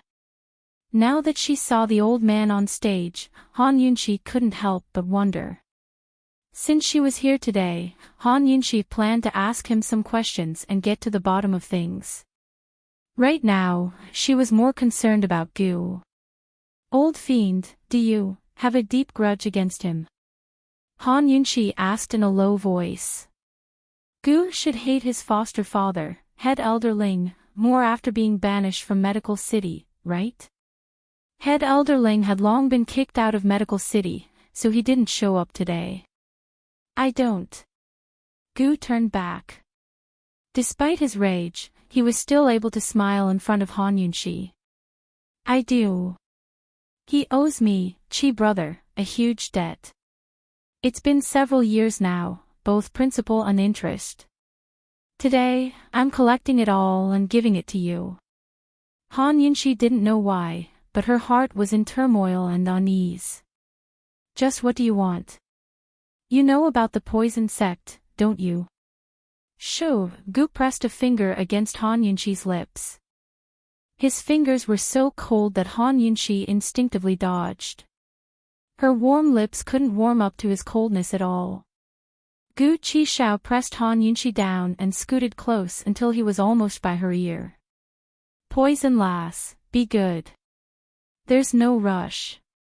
Gu Beiyue glanced over, wanting to say something, but hesitated. In the end, he pretended not to see anything.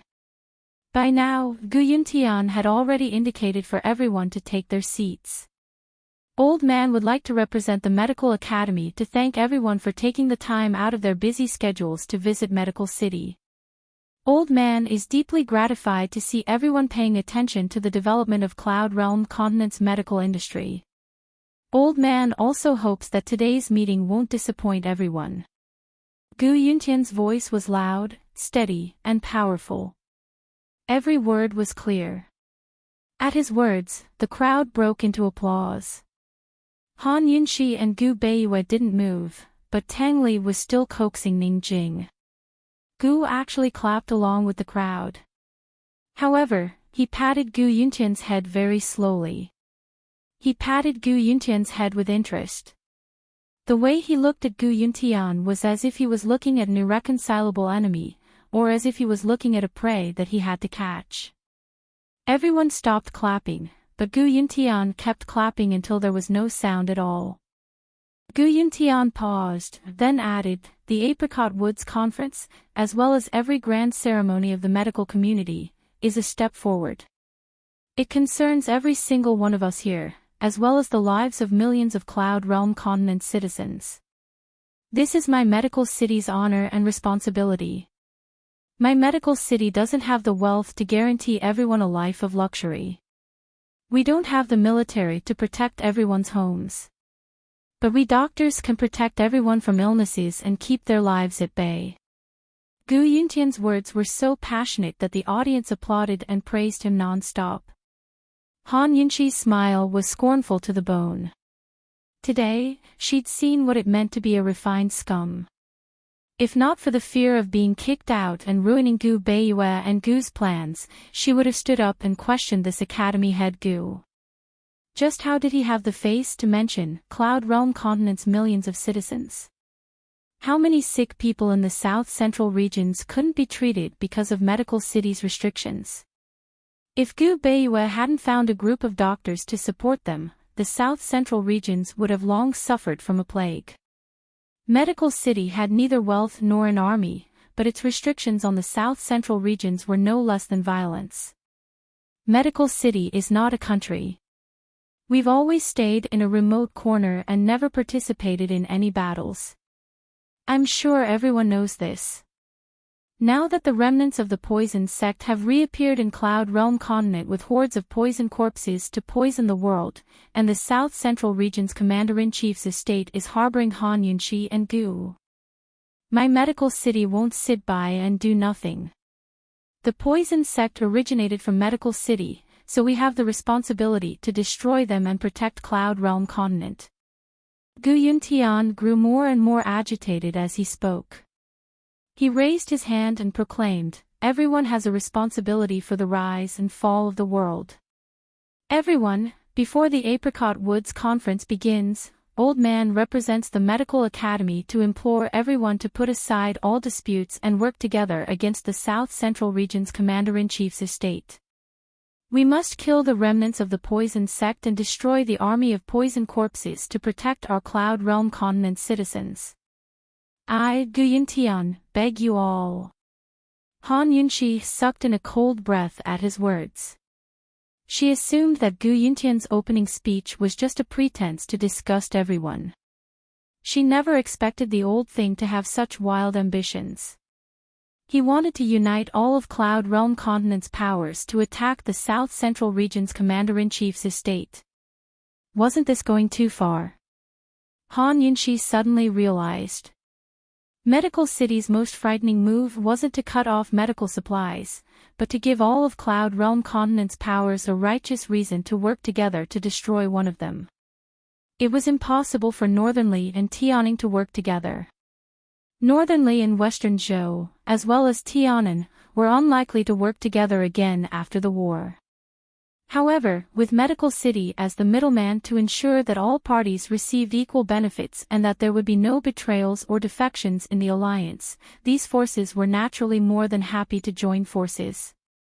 They weren't working together to help Medical City destroy the poison sect and protect Tianning, but to divide up their prey. The South Central Region's Commander-in-Chief's estate and Long Fei Yi had long been a thorn in their side. If they set aside their grudges and worked together to destroy the Long Fei Yi, not only would they get a share of the South Central regions, but they'd also get rid of a powerful enemy.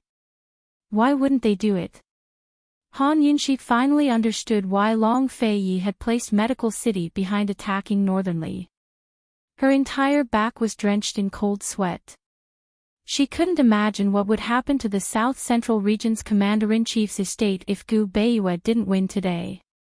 If Gu didn't win today, what would happen to the South Central Region's Commander-in-Chief's estate? On one side, Tang Li couldn't even be bothered to coax Ning Jing as he stared at the stage in shock. Han Yunxi looked towards Gu Beiyue and saw that he was staring at Gu Beiyue. Gu's sinister gaze never left Gu Yuntian.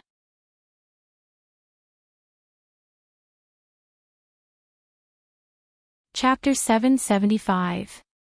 Could it be that even Gu Beiyue wasn't confident, so he'd placed all his hopes on Gu?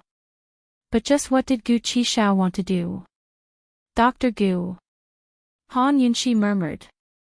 Gu Beiyue finally recovered his wits and smiled at Han Yunxi. Don't worry. At this moment, a man who looked like a military officer stood up from the crowd and declared loudly, Academy head Gu, Tianning's great General Ning has already sent troops south. Our Tianning Empire would rather cooperate with Medical City's arrangements and disregard our former enmity to unite all sides to destroy the poison sect and protect Tianning. How could my Western Zhou miss out on such a righteous cause? Duanmu Bei immediately raised his hand. A man sitting next to the Northernly doctor also raised his right hand. Count my Northernly in. Han Yunxi took advantage of His Highness Duke of Qin's absence to collude with the Bailey army and monopolize military and political power. Our 5 great clans have been framed for injustice. Old Man has come today to ask everyone to save the South Central region citizens. Clan head Xiao stood up. As expected, there were no eternal alliances or eternal enemies. There were only eternal benefits. For the sake of benefits, allies could kill each other and brothers could betray each other. For the sake of benefits, old enemies could ally and different races could walk the same path. How could any of these people care about the lives of the common people? What righteousness? All they wanted was benefits. Once they destroyed the South Central region's commander-in-chief's estate, they could divide the fertile lands between themselves. Han Yunxi looked coldly at Mu Qingwu. She found it strange that Tianan would send a young general like Mu Qingwu to the Apricot Woods Conference. As it turned out, Tianan had long predicted that Medical City would make such a move. Medicine City didn't express their stance, but they'd long cut off all supplies to the South Central region's commander-in-chief's estate. Several other great clans expressed their stance, but Mu Qingwu still didn't say anything. Perhaps she still had a trace of hope for this upright man, but Han Yunxi stared fixedly at Mu Qingwu. Unfortunately, Mu Qingwu had disappointed her in the end. Mu Qingwu raised his hand. Tianan is willing to work together with everyone. With a soft sigh, Han Yunxi turned her head back. Her disappointment wasn't because Mu Qingwu didn't remember her as his savior, nor did he care for old sentiments. She was simply disappointed that such a straightforward man, such a righteous general, could protect his little sister, but when it came to matters of right and wrong, he actually approved of Medical City's despicable methods of threatening the common people's lives. Mu Qingwu despised Medical City very much. He was indignant, but there was nothing he could do. Before he came to Medical City, his father had warned him repeatedly that he must act according to the situation and not stand out. Father's orders could not be disobeyed, and military orders could not be disobeyed even more. For the sake of helping Han Yunxi, he'd once disobeyed his father and contradicted him. But he'd never disobeyed a military order. He'd been in the army since he was a child and knew that military orders were like mountains that couldn't be disobeyed. Almost all of the powers had expressed their stance. Han Yunxi had finally witnessed Medical City's powerful rallying power, as well as their most hypocritical faces. This was the first time in her life that she'd been so serious and fervent in her desire to join hands with Long Fei Yi to destroy all of these powers today. They'd ruthlessly trample on their hypocritical faces and conquer all of Cloud Realm continent. Then they'd establish a brand new nation with a new set of world rules. Gu Yuntian was very satisfied with the enthusiastic responses of the various powers. He raised his hands to signal for everyone to quiet down. Since everyone shares the same sentiments as Medical City and wants to rid the people of evil, then I hope that everyone will stay for a few more days after the Apricot Woods Conference ends. Old Man will take the lead and will discuss how to eliminate the remnants of the poison sect together. Before anyone could respond, a vine suddenly shot out from the ground by his feet. In a flash, it grew into countless vines that surrounded Gu Yuntian with bared fangs and brandished claws. In a flash, everyone rose to their feet in alarm. Medical City's guards immediately rushed onto the stage to hack at the vines with their swords. There's an assassin. Who's there? Come out. Someone come, surround the scene. Don't let anyone leave. Everyone panicked, but no one dared to move. Gu Yuntian lived up to his name as Medical City's leader. Despite being surrounded by vines, he was still very calm. He even signaled for his guards to withdraw. He gently stroked the vines with a smile. Thorns, this counts as a type of medicine.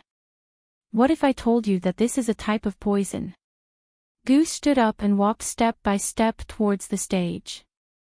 Although Gu Yuntian didn't show any fear, he stopped stroking the vines. Who are you? You clearly have the ability to kill Old Man, so why don't you? What do you want? Gu Yuntian asked. He was right. If Gu could plant a seed at his feet without anyone noticing, then he had the ability to make the vines kill him. Only then did Medical City's people relax. Every year, there were many family members of patients who came to seek treatment. When they couldn't get what they wanted, they resorted to extreme measures. Thus, everyone assumed that Gu Qishao had come to seek treatment. Sneaking into the Apricot Woods conference to seek treatment was a smart idea. Academy head Gu couldn't refuse in front of everyone, so he could only make an exception. However, Gu's answer surprised everyone. He didn't stand on the stage, but below. Coldly, he looked up at Gu Yuntian. I'm here to seek justice. Finally, even Gu Yuntian was shocked. Just who are you? Gu Qishao tore off his human skin mask to reveal his bewitching, seductive features. If this face of hers smiled, it would definitely be devastatingly beautiful and bewitching. Unfortunately, Gu didn't smile. Even his eyes were cold, without a trace of warmth.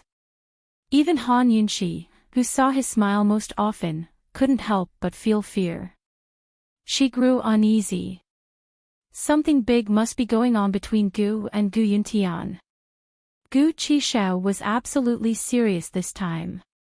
Her peerlessly beautiful appearance shocked everyone present. He's Gu. He's the one who summoned a horde of poison corpses to attack Carefree City. Yes, he's Gu. He must be from the poison sect too. He must be. Only someone from the poison sect can raise so many poison corpses. It's too terrifying. Surround him, don't let him escape. Cries of alarm grew louder, but no one dared to take a step forward.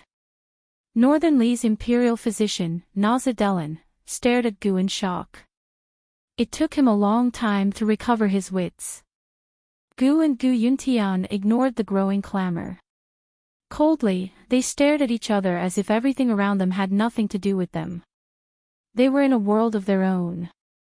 Beneath the calm surface of this world, there were perilous waves that only they could comprehend. Mountains crumbled and the earth cracked. If Gu Yuntian hadn't believed head elder Ling's guess before, he did now. Gu was Shao Qi's Shah, his son.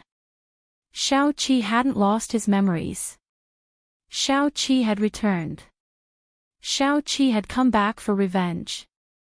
Back then, his Shao Qi had lost his memories. Gu Yuntian and head elder Ling had put on a show for the people of Medical City. They'd planned to banish Shao Qi from the city, then secretly kidnap him and lock him up for further research. But Shao Qi had vanished into thin air after leaving Medical City. Their pursuers had dug 3 feet into the ground within 100 li radius, but they still hadn't found him. Many years later, when Shao Qi had grown up and established Medicine Ghost Valley, Gu Yuntian finally learned that the child was still alive.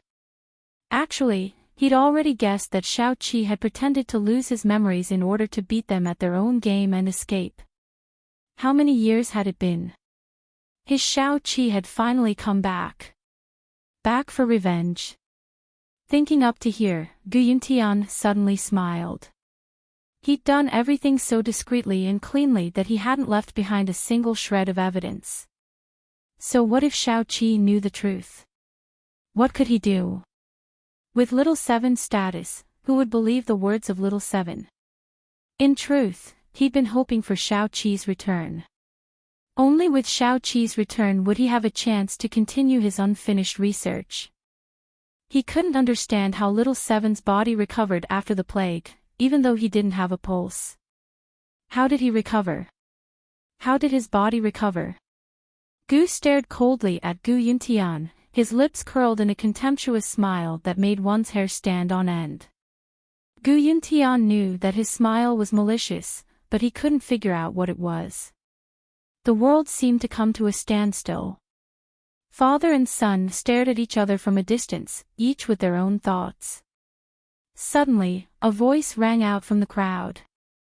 Maybe Gu is Han Yunqi's older brother, and they're all remnants of the poison sect. We have to kill them. Before he could finish speaking, Gu rushed out of the father and son's world. He turned to the source of the voice, his eyes as fierce as a wolf's as he roared, "Nonsense.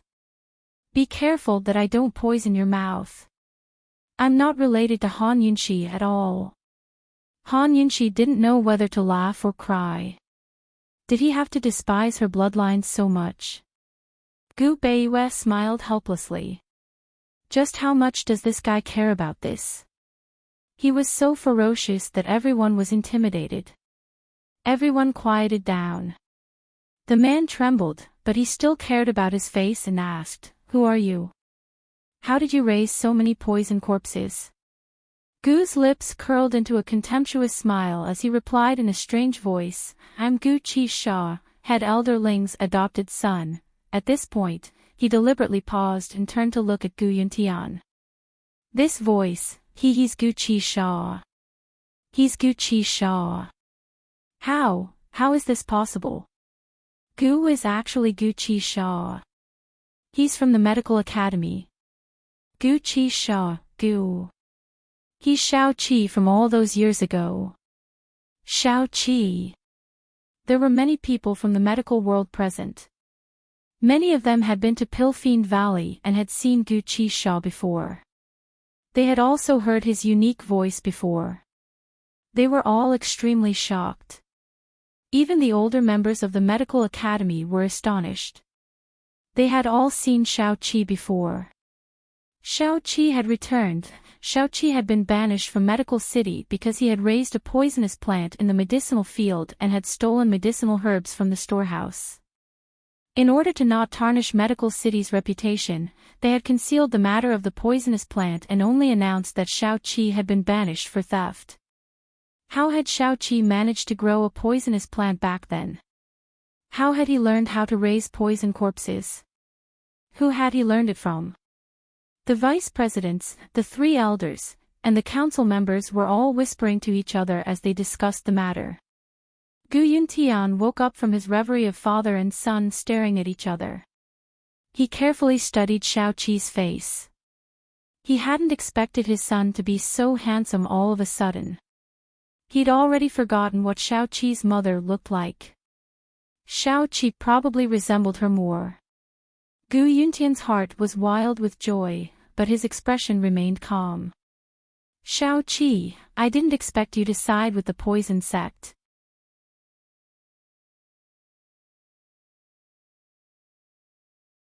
Chapter 776. Gu Yuntian didn't deny that Gu was Gu Qi-sha, nor did he deny that he was Xiao-Qi, who had been expelled from the medical academy all those years ago. He asked incredulously, "Xiao-Qi, I didn't think you'd side with the poison sect." His tone was filled with astonishment, shock, and anger. Compared to the past, Gu Yuntian was even better at acting. However, Gu was no longer the gullible Xiao-Qi of yesteryear.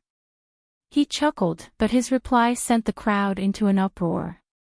Father, he said, you taught me all my poison skills. Why did you side with the poison sect? You're much more powerful than the poison sect. There was too much information in this sentence, so much so that when everyone heard the first word, they didn't have time to pay attention to the second word. Father. Father. Gu called Gu Yuntian father. Heavens, did they hear wrong? Everyone was at a loss as they turned to look at the people next to them, hoping that they'd heard wrong. Even the medical academy's vice head and elders, who were closest to Gu, looked at each other in surprise. Gu Beiyue, what did he just say? Han Yunshi murmured. If this was Gu's surprise, his big gift, then it was too shocking. If she had to guess, she'd never be able to guess it in her lifetime. I really didn't expect. Gu Beiyue's usually calm eyes were filled with surprise. He'd long guessed that Gu was Gu Qisha, head elder Ling's adopted son. He also knew that there was something fishy about Gu Yuntian taking medicine since he was young. This impostor must know many secrets of the medical academy, and even his poison skills might have come from the poison sect's forbidden grounds. But he never expected this result. Gu was actually Gu Yuntian's son. Wasn't this joke a bit too much? The calmest people present were none other than Gu Qishao and Gu Yuntian. Gu Qishao's lips had maintained an enchanting smile from beginning to end, as if he was a bystander watching others make a fool of themselves. It had nothing to do with him. Gu Yuntian was already prepared for Shao Qi to come back for revenge, so he had nothing to worry about. Shao Qi, you're clearly Ling Gai's adopted son. Old man only agreed to let Ling Gai make an exception and let you stay in the medical school because he was moved by compassion. Who would have thought that not only did you not know how to be grateful, you even bit the hand that fed you. He'd stolen the medicinal ingredients back then, but now he'd thrown his lot in with the poison sect and come back to humiliate old man and the medical academy's reputation. What kind of good intentions do you have? Gu Yuntian's face was filled with rage. He wanted to rush in front of Gu Qishao, but was blocked by vines. He viciously waved aside the vines in front of him, allowing his palms to bleed from the punctures. Little Qi, you have to take responsibility for your words today. You have to speak clearly, or else don't even think of leaving Medical City. Father. Gu seemed to be doing it on purpose as he called his father again. Father was the only person who'd grown up with him. When he'd been hiding in the poison sect's forbidden grounds as a child, he'd had no mother or friends. It was hard to even see a single person.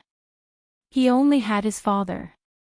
After being tricked into coming to the medical academy and becoming head elder Ling's adopted son, he'd refused to call him father, no matter what head elder Ling said.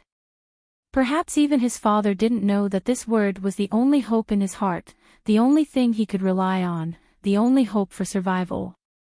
Head elder Ling had always lied to him. As long as he was obedient and drank his medicine, he'd be able to see his father. In the end, he'd had no choice but to pretend that he'd lost his memories. Whenever he saw head elder Ling, he'd call him father, father, over and over again. From then on, the word had lost all meaning in his heart and became nothing more than a sarcastic word. Gu Qishao's voice was so natural and sweet that everyone present felt like they were father and son. Father, since you gave birth to me, why don't you dare acknowledge me? What are you afraid of? Gu asked with a chuckle. He looked so happy, but in front of everyone's eyes, his heart was probably bleeding, wasn't it? Everyone had old scars, and they all felt pain from time to time. However, not everyone had the courage to tear open the old scars that had already formed scabs and expose the bloody flesh in front of the public. Wasn't Gu afraid of pain the most?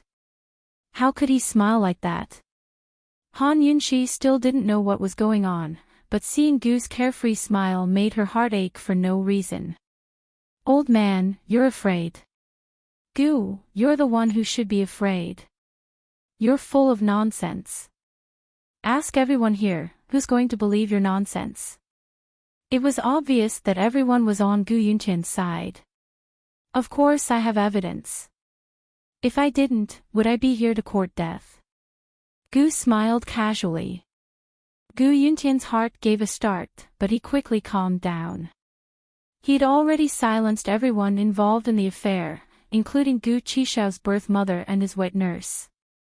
He refused to believe that Gu Qishao would be able to produce any evidence today. Evidence? Then let go of old man first. Take out the evidence and show it to everyone. Let this old man have a good look too. Today, in front of all the heroes, if it really was old man's fault, then old man won't be able to escape. If you're just making things up and slandering old man and medical city, then don't blame old man for being impolite. Gu Yuntian's calmness reassured everyone present. After all, if Gu really was Gu Yuntian's son, then many things would be lost. All right. Gu waved his hand, and all the vines withered and fell to the ground. Gu Yuntian hurriedly walked away, finally safe. Where's the evidence? He coldly questioned. At this moment, everyone was staring at Gu, waiting for him to take out the so-called evidence. What is he trying to do? Han Yunshi had no confidence at all. Gu Beiyue frowned. This guy, not far away, the imperial physician from Northernly, also had a serious expression. His hawk-like sharp eyes were nailed to Gu, unable to move away. Waiting, in fact, was only a moment, but some people present couldn't wait any longer. Vice President Lin of the medical college shouted, Gu, where's the evidence? Take it out for us to see. That's right, what are you waiting for? Hurry up and take it out for us to see. Don't tell me you can't take it out. Another vice president also shouted. Gu elegantly raised his hand, but rudely pointed at Gu Yuntian with his index finger. Do you dare to do a blood test? Once this was said, the whole place was silent. No one expected Gu to come up with this method. This wasn't any evidence, but it was the most effective and direct method. No matter if it was a paternity test or solving a case, it was widely used. For Gu to come up with this method, could it be that he was really confident? Could it be that he was really Gu Yuntian's son? Even the two vice presidents of the medical college shut their mouths. They couldn't help but look at Gu Yuntian, but Gu Yuntian was still calm, as if he wasn't afraid. Gu Yuntian wasn't afraid. But if Gu wasn't completely confident, he wouldn't have set himself up like this. For a moment, everyone was confused. They didn't know who to believe more. Han Yunshi was laughing. When she heard Gu Qishao say, dripping blood to confirm kinship, she almost snorted. This method wasn't scientific at all, but Gu wasn't at a disadvantage when he used it. Blood test was regarded as the standard to verify blood relations in this era. Not to mention Gu, even Gu Beiyue, who was beside her, and the number one in the medical field, Gu Yuntian, believed in it without a doubt. There were two ways to identify kinship by blood. One was to identify kinship by bone, and the other was to combine blood. The so-called bone test was to find the remains of the biological father or mother and drip the blood on the bones. If the blood was absorbed by the bones, it could prove that they were related by blood. This method was mentioned in the very famous forensic medical book, Records of Innocence.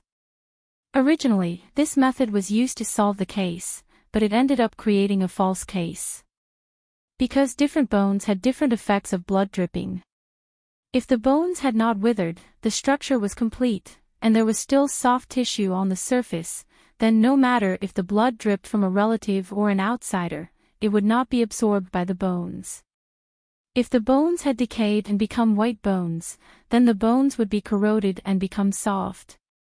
Then, no matter if the blood dripped from a relative or an outsider, it would be absorbed.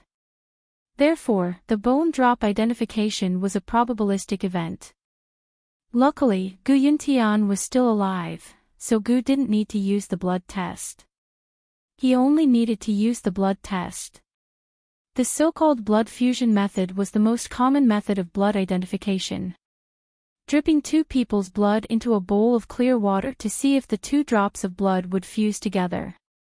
If they fused together, then they were related by blood. If they didn't, then they weren't relatives. This method was also wrong.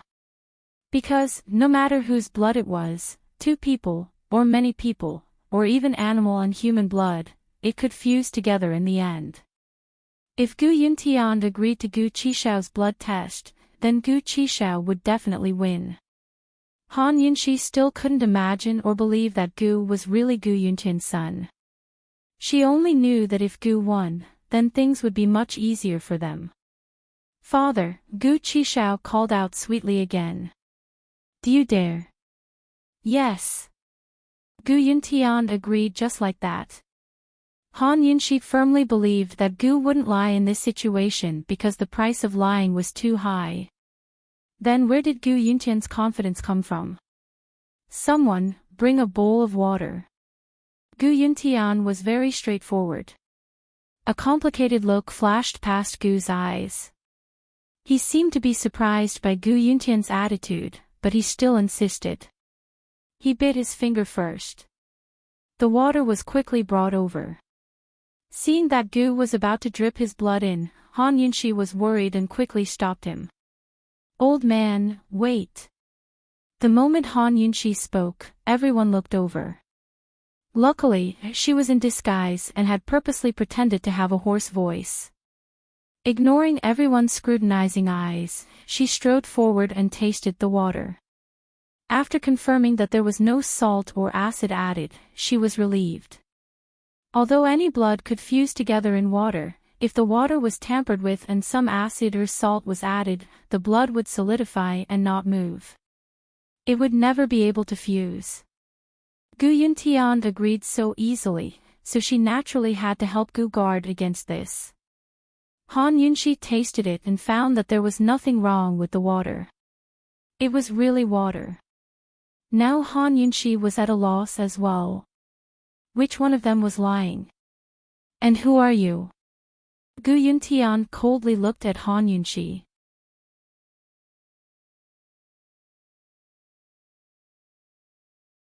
Chapter 777. Faced with Gu Yuntian's scrutiny, Han Yunxi really wanted to tear off her disguise and tell him who she was, then give him a good scolding. But the revolution hadn't succeeded yet. She could only keep hiding. Gu's identity was still up for debate, but Medical City had already decided that she was from the poison sect. If she revealed her identity now, Gu Qishao wouldn't need to take a blood test, while Gu Beiyue would lose his right to participate in the competition. If they weren't surrounded, they'd be chased out of Medical City. Han Yunxi endured and replied in an even lower and hoarser voice, "Who I am isn't important. Academy head Gu, please do the blood test first." In order to divert Gu Yuntian's attention, Han Yunxi deliberately provoked him. "Academy head Gu, are you afraid?" Gu Yuntian cast her a disdainful glance, but didn't pursue the matter. "Someone, bring me a knife." He rolled up his sleeves and made a cut on his finger, then raised his hand for everyone to see. "Is this old thing really not afraid?" Han Yunxi grew uneasy. She looked at Gu and saw that Gu's smile had frozen. Where did Gu Yuntian get his confidence from? Just as Han Yunxi and Gu were feeling uneasy, Gu Yuntian had already dripped his blood into the clear water. The clear water was placed on the table in front of the stage. The people below the stage stirred and wanted to move closer, but no one dared. Han Yunxi already knew the result, but she couldn't relax. She stared fixedly at the clear water, afraid that something would happen to it. Gu Yuntian and Gu both lowered their eyes and remained silent. For a moment, the entire venue was silent. The 2 drops of blood that landed at the bottom of the bowl gradually dispersed. In the end, the blood actually slowly mixed together and dyed the clear water a faint red. Gu smiled, his lips curling into a soundless grin.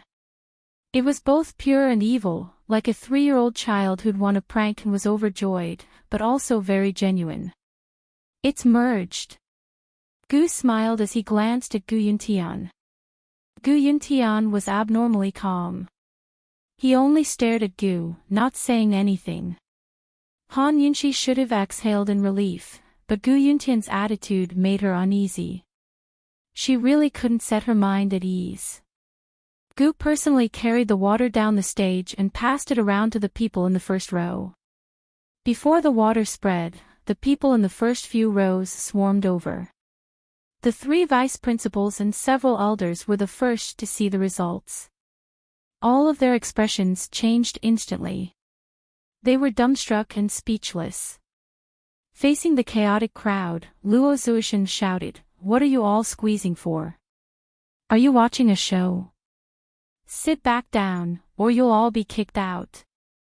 As soon as these words came out, everyone consciously returned to their seats. They were all people of status, who would want to lose face. Luo Zuishan already knew the truth. He didn't need to look any further to know that the blood was fused together. Back then, he'd saved Shao Qi and hidden him in his room in the city. Thus, Gu Yuntian and head elder Ling had sent people to search outside the city, but they'd never found him. Shao Qi hadn't told him the whole truth back then. He only knew that Shao Qi had been wrongly accused. Shao Qi and Gu Yuntian's relationship and Shao Qi's undying body were all revealed many years later when Shao Qi came to his door in the middle of the night to tell him. That night, Shao Qi said a bunch of things before falling asleep. He slept for 3 days and 3 nights. Later, he found out that Shao Qi had been unable to sleep for 7 days and 7 nights before that night. Shao Qi had suffered from severe sleep disorders ever since he was young. Gu and Gu Yuntian didn't say a word, so the crowd was silent as well. But when the bowl of water reached the 7th row, the discussions grew louder and louder. The blood had fused. Gu really was Gu Yuntian's son. This was the truth. How is it? Did you all see it clearly? Gu looked back with a smile like a flower. Everyone, tell me, if I don't call Gu Yuntian father, what should I call him? The people in the first row all turned pale and couldn't move. Even the representatives of the major powers, Northern Li's imperial physicians, Western Zhou's imperial princes, Tianning's military officers, Tian'an's young general, Medicine City's elders, and the heads of the Central Region's aristocratic families were all stunned. They couldn't accept this reality. Gu was Gu Yuntian's son. Just then, he'd said that Gu Yuntian had taught him his poison skills. Wasn't Medical City embezzling? Were they using the pretense of justice to do shady things behind the scenes? What right did Medical City have to denounce the poison sect? What right did they have to punish the Central Region's Commander-in-Chief's estate? What reason did they have to work together to seal off the Central Regions? Medical City was probably powerless to protect itself now, wasn't it? At the very least, Gu Yuntian was powerless to protect himself. It's over. The situation they'd worked so hard to set up was about to collapse. Although everyone acknowledged this fact, they were all whispering to each other. No one dared to answer Gu's question. At this moment, a teasing voice drifted over. So Gu was Medical City's young master. Everyone looked towards the source of the voice and saw that it was none other than the young head of the Tang clan, Tang Li. The Tang clan didn't get involved in worldly affairs, so Tang Li was attending the Apricot Woods conference in the name of Cloud Realm Trade Consortium's son-in-law. Ning Jing secretly tugged at Tang Li's sleeve to stop him, but Tang Li only pretended not to notice. If Tang Li still couldn't guess that the woman by Gu's side was his sister-in-law by now, then he'd really be blind. He stood up and bowed towards Gu with his hands clasped in front. My apologies for my lack of manners. Gu was in a good mood and returned a charming smile. His long, flirtatious eyes were enough to mesmerize any woman present. While Han Yunxi was worried, she didn't know what to say when she saw his self-confidence. Gu Yuntian still hadn't expressed his stance or changed his expression. Was he really that easy to deal with? Academy head Gu, you keep denouncing the poisoned sect and those who raise poison corpses. You can't really be unaware that you have such a son, right? Tang Li was simply adding oil to the fire. Academy head Gu, could it be that you've forgotten about your romantic past as well?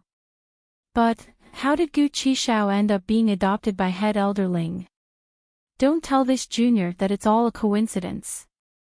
The Tang clan didn't get involved in worldly affairs, so the medical academy couldn't restrict them in any way. But Tang Li was here in the name of Cloud Realm Trade Consortium's son-in-law. He was clearly helping Gu and causing trouble for the consortium at the same time. Ning Jing was already clutching his thigh, but he still ignored her. He continued to ask loudly, Academy head Gu, was Gu really expelled for stealing medicinal ingredients back then? Gu said that you taught him his poison skills. Aren't you going to explain? Your Excellency Academy head, please give us an explanation. The medical academy's reputation can't be sullied. Luo Suishin couldn't help but stand up. Third Elder Shin stood up as well. Your Excellency Academy head, please give us an explanation. Next, Medicine City's Wang Gong stood up as well. Academy head Gu, just what's going on here? Academy head Gu, the truth is right before our eyes. What do you mean by keeping silent? Do you admit to it? Mu Qingwu actually stood up as well. Han Yunxi looked at them and felt a bit of warmth in her cold heart.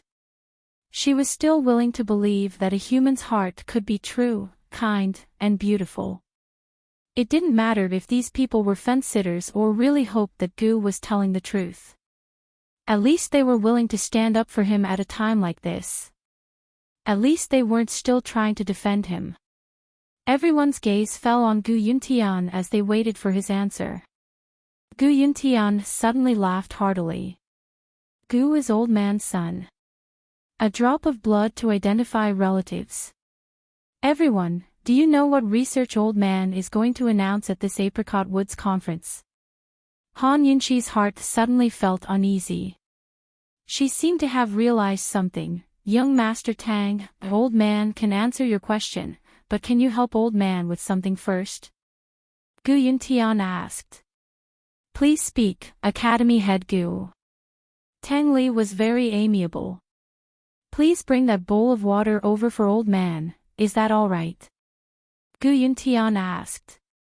Tang Li didn't know what Gu Yuntian was up to, and everyone else was also puzzled. Tang Li generously took the bowl of water and walked over. Gu Yuntian had Tang Li place the bowl of water on the table. Tang Li did as he was told. That's it? He asked. Young Master Tang, can I borrow a drop of your blood? Gu Yuntian asked again. As soon as these words came out, Han Yunxi quivered and straightened her back. Her heartbeat suddenly sped up, pounding non-stop. Gu Yuntian, he couldn't be. What do you want this young master's blood for? Tang Li didn't understand. Young Master Tang, old man won't harm you. Could it be that you're afraid? Gu Yuntian asked with a chuckle. Tang Li could withstand a woman's provocation, but not a man's. He decisively bit his finger and squeezed out a drop of blood. Here. Han Yunxi wanted to stop him, but it was too late. Gu Yuntian immediately pulled his finger and let the drop of blood fall into the bowl of water. The scene was a bit noisy, and there were many discussions. However, Han Yunxi clearly heard the sound of the drop of blood. Plop. This drop of blood seemed to have dripped onto Han Yunxi's heart. She, who knew the truth of the blood test, was filled with panic. Everyone didn't understand Gu Yuntian's purpose for doing this.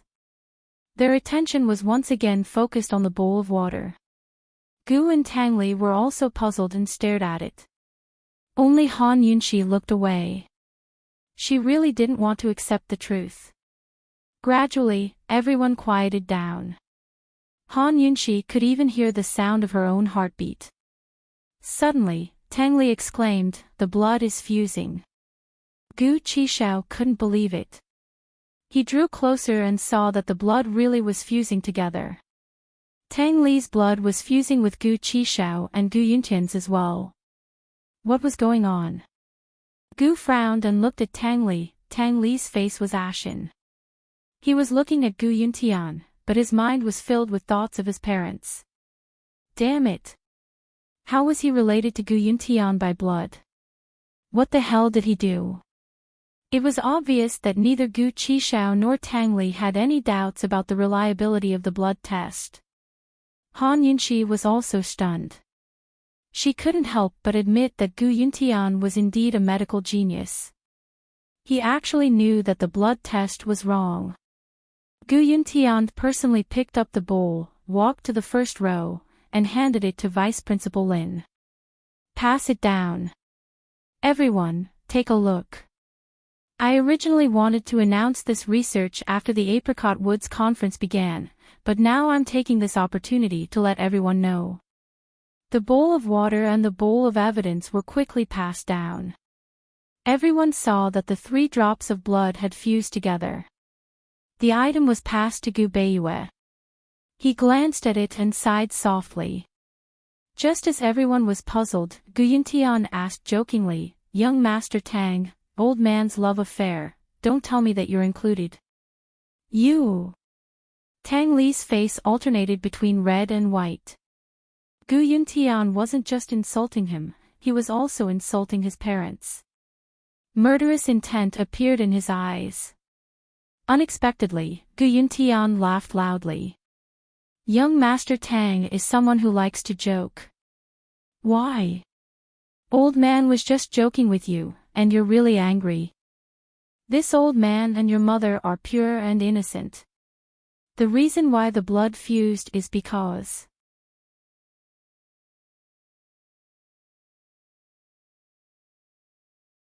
Chapter 778. If Gu Yuntian and Tang Li's mother were pure and innocent, then Tang Li and Gu Yuntian weren't related by blood. How could their blood have mixed together? Everyone was confused by the news. Currently, Ning Jing had no time to worry about Tang Li causing trouble for Cloud Realm Trade Consortium. She muttered to herself in bewilderment, could it be that he's not innocent with his father? As soon as the words left her mouth, she cursed herself for being crazy. Even if Gu Yuntian and Tang Li weren't innocent, they couldn't have been related. Could it be that Gu Yuntian is related to the Tang clan by blood? Ning Jing was still guessing when Gu Yuntian revealed the answer. That's because the method we've always believed in is wrong. As long as the water hasn't been tampered with, then no matter whose blood it is, even if it's from a cat or a dog, it can mix together. His words sent the crowd into an uproar. The medical community was the most shocked of all. Academy head Gu had just said he was going to announce the results of an important research project at the Apricot Woods conference. Could this be it? The method of blood identification had been used for hundreds of years. How could it be fake? How could that be? Unlike the layman, the medical community was more excited than shocked. Very soon, some of them lost their patience. Academy head Gu, how can you prove that this method is fake? Academy head Gu, what proof do you have? And how did you come up with the results? Academy head Gu, do you have a case study? Can you make it public for everyone to study? Han Yunxi had guessed that this would be the result, but she still found it hard to accept Gu Yuntian's explanation. Even in modern times, many people were still superstitious about the method. It had to be said that Gu Yuntian's denial was worthy of admiration. The results of his research would have a far-reaching impact on all of Cloud Realm continent. Leaving aside everything else, it could prevent many unjust, false, and mistaken cases from being solved. But to Gu Qishao, this was the worst possible outcome. Han Yunxi glanced at Gu Qishao, expecting him to be disappointed and quick to question Gu Yuntian. But he only looked at Gu Yuntian with a faint smile on his lips. She was clearly smiling, but Han Yunxi felt sad for no reason, and her heart unconsciously became heavy. At this moment, Han Yunxi couldn't understand Gu's heart.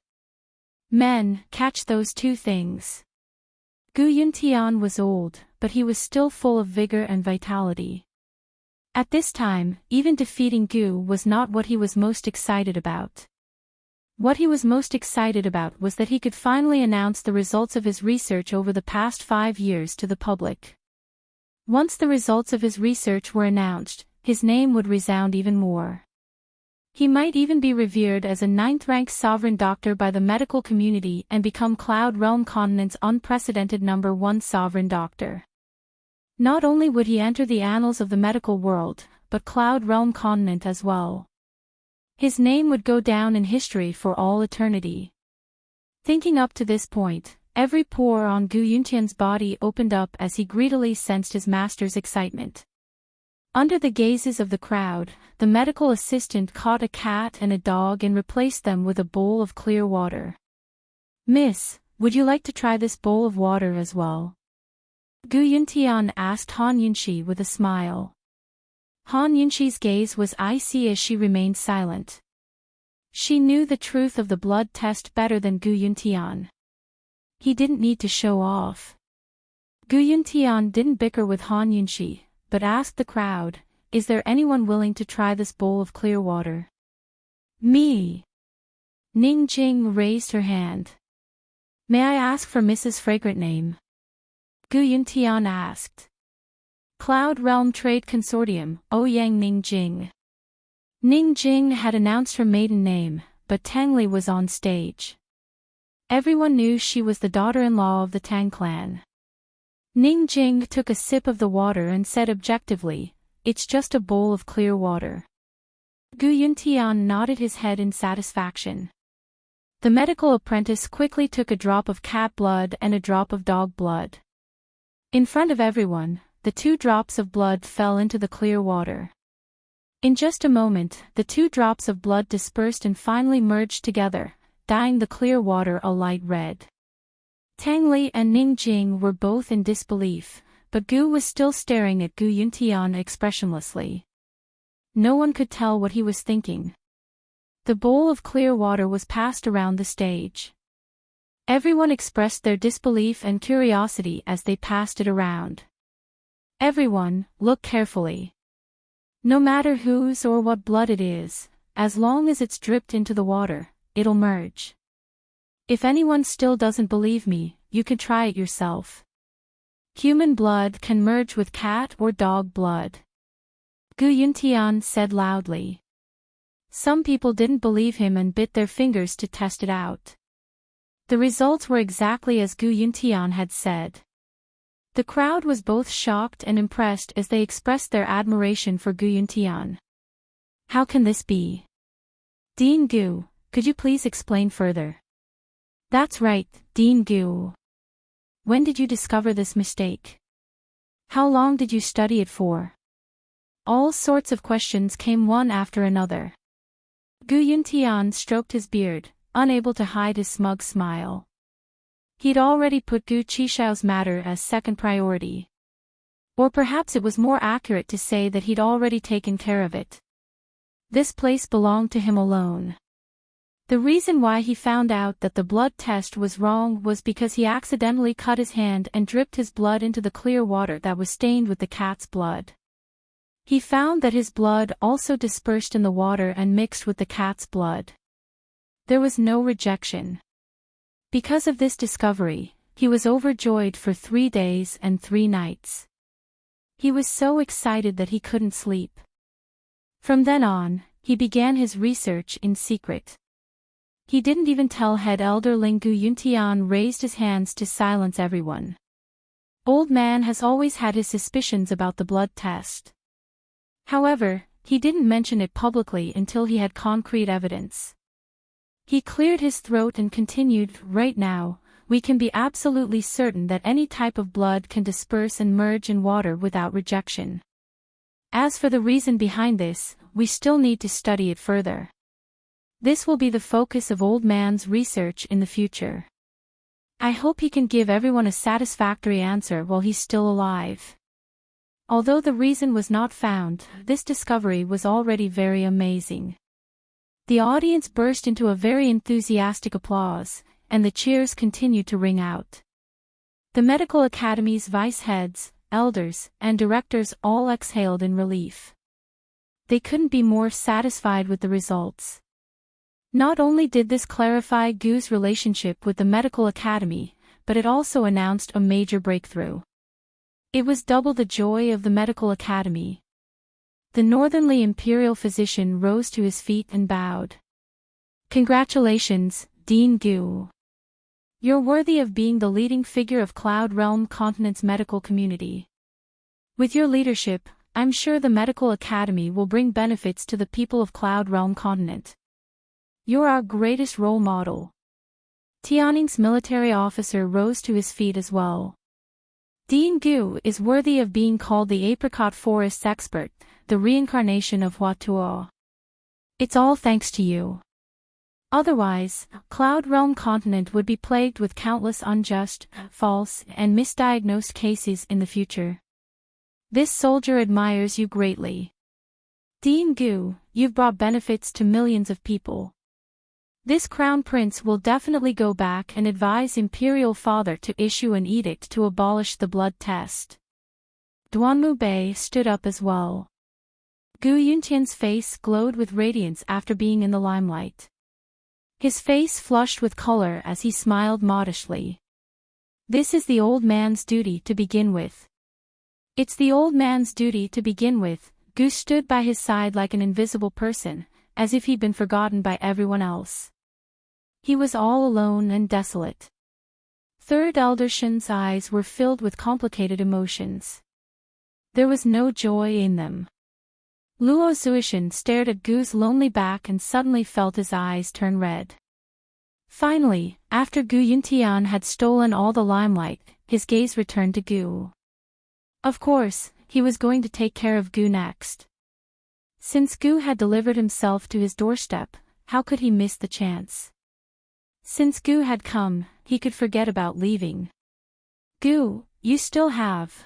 Before Gu Yuntian could finish speaking, the silent Han Yunshi suddenly spoke up. Dean Gu, you just said that you haven't figured out why the blood of all creatures confuse, right? Gu Yuntian didn't expect this unknown girl to dare speak up. He replied impatiently, yes. What if I say that I've already figured it out? I wonder if Dean Gu would be so shameless as to ask. Han Yunshi said with a smile. Putting aside Gu's matter, she really couldn't stand seeing this hypocritical old thing steal the limelight and receive everyone's flattery. If she didn't drag this old thing down from his throne at the pinnacle of the medical world, she would feel uncomfortable from head to toe. Today's limelight was hers for sure. Everyone quieted down and looked at Han Yunshi in confusion. What did this girl just say? She wanted Dean Gu to be shameless as to ask. What right do you have for me to be shameless as to ask? Gu Yuntian was obviously angered by this word. Because I've long discovered the mistake in the blood test. Also, I know the theory behind why it doesn't work. I've researched more than you. Han Yunshi's harmless smile was enough to infuriate people to death. Miss, this isn't a place to boast. Who are you? Who invited you here? Gu Yuntian questioned. Could it be that Dean Gu is afraid that I'll steal your limelight by publicizing the results of my research? That's why you're in a hurry to chase me away. Han Yunshi tried to provoke him. Ridiculous. Gu Yuntian immediately denied. You're just a girl. What can you possibly research? Old man can give you a chance, but if you can't explain it, get out of Medical City immediately. What if I can explain it? Han Yunshi retorted. She hadn't made a bet with anyone in a long time. Impossible. Dean Gu's face was full of disdain. This girl was young, at most in her early 20s. How could she have researched something that he couldn't figure out after so many years? So Dean Gu's tolerance is so small. With Dean Gu's bearing, which other outstanding talents in Cloud Realm's medical community would dare to stand up for him? Han Yunqi sighed helplessly. You. Gu Yuntian was furious. Fine, old man, will give you a chance. If you can explain it, you can name any conditions you want. Han Yunqi smiled and looked at the crowd. Everyone heard that. If someone tries to cheat, you'll have to be my witness. Gu Yuntian had never been mocked like this before, much less in public. He suppressed his anger and urged cold. What did you discover? Hurry up and tell us. You're tuning into the LoveLore Library YouTube channel. We're so grateful for your support, and don't forget to subscribe to join us on this incredible journey through captivating stories. Your generosity through donations truly makes a world of difference, as it's the primary source of revenue that allows me to expand and enhance this channel for you. Thank you from the bottom of my heart for being a part of this adventure.